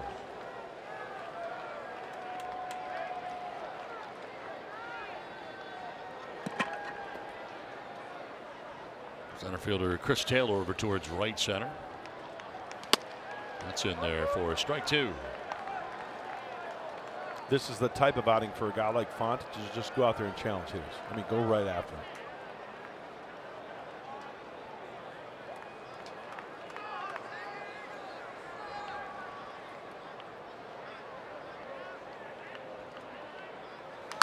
On the ground to first base, and backing up on it was Bellinger. Picked it on the backhand and wins the race to the bag for out number 1 of the 9th inning. So 1 out in the 9th, and that'll bring up Franchi Cordero. He's had a very tough night tonight, striking out 4 times in the game.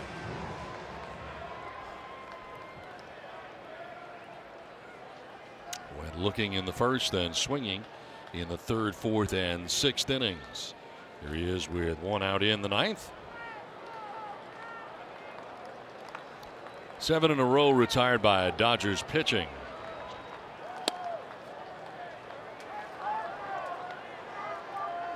Total of 13 strikeouts in tonight's game by Dodgers pitching. 10 for the starter Maeda. Liberatore struck out 2, then Chargois struck out 1. As a one-hopper picked on the left side by Seager. His throw in time. Sharply hit by Cordero, but Seager makes a nice grab at short, 2 down.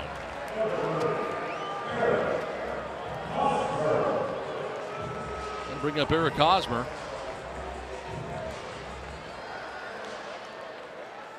Did you see that glove of Seager? I mean, that's his baby. I mean, that's got some mileage on it.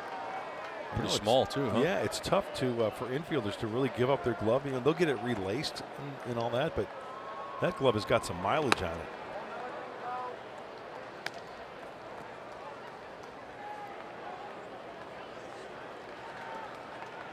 Hosmer tonight has been aboard twice. A single in the 3rd. He walked in the 7th.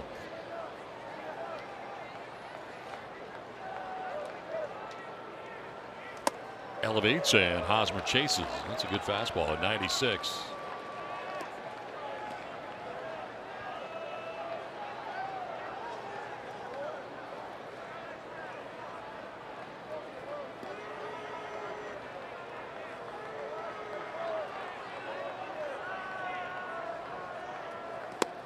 Wild swing and a miss there, 1-2.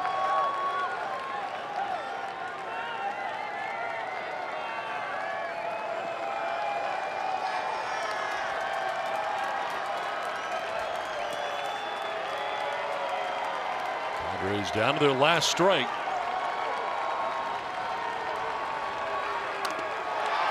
Fouled off, and I got a piece of the home plate umpire, Hunter Windelstead.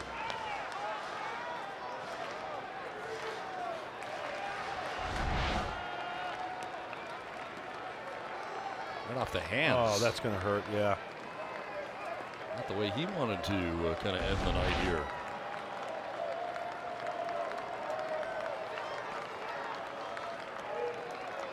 One-two pitch. Cranked foul off to the left, out of play.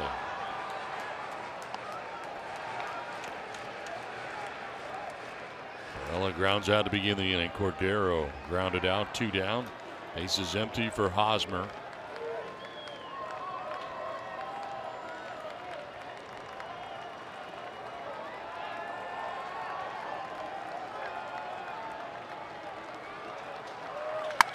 In the air, foul down the left field line, out of play.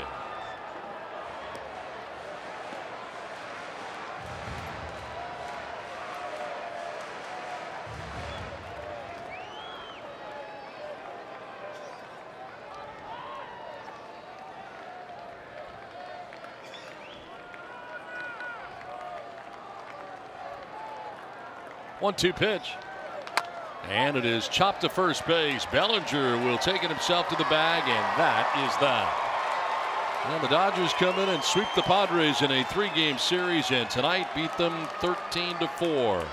It's time for Padres Live. What's in store, Mike Pomerantz? Well, we've got a preview of Cape Cod, the journey to the big. Some notable Cape alums, including our own Mark Sweeney.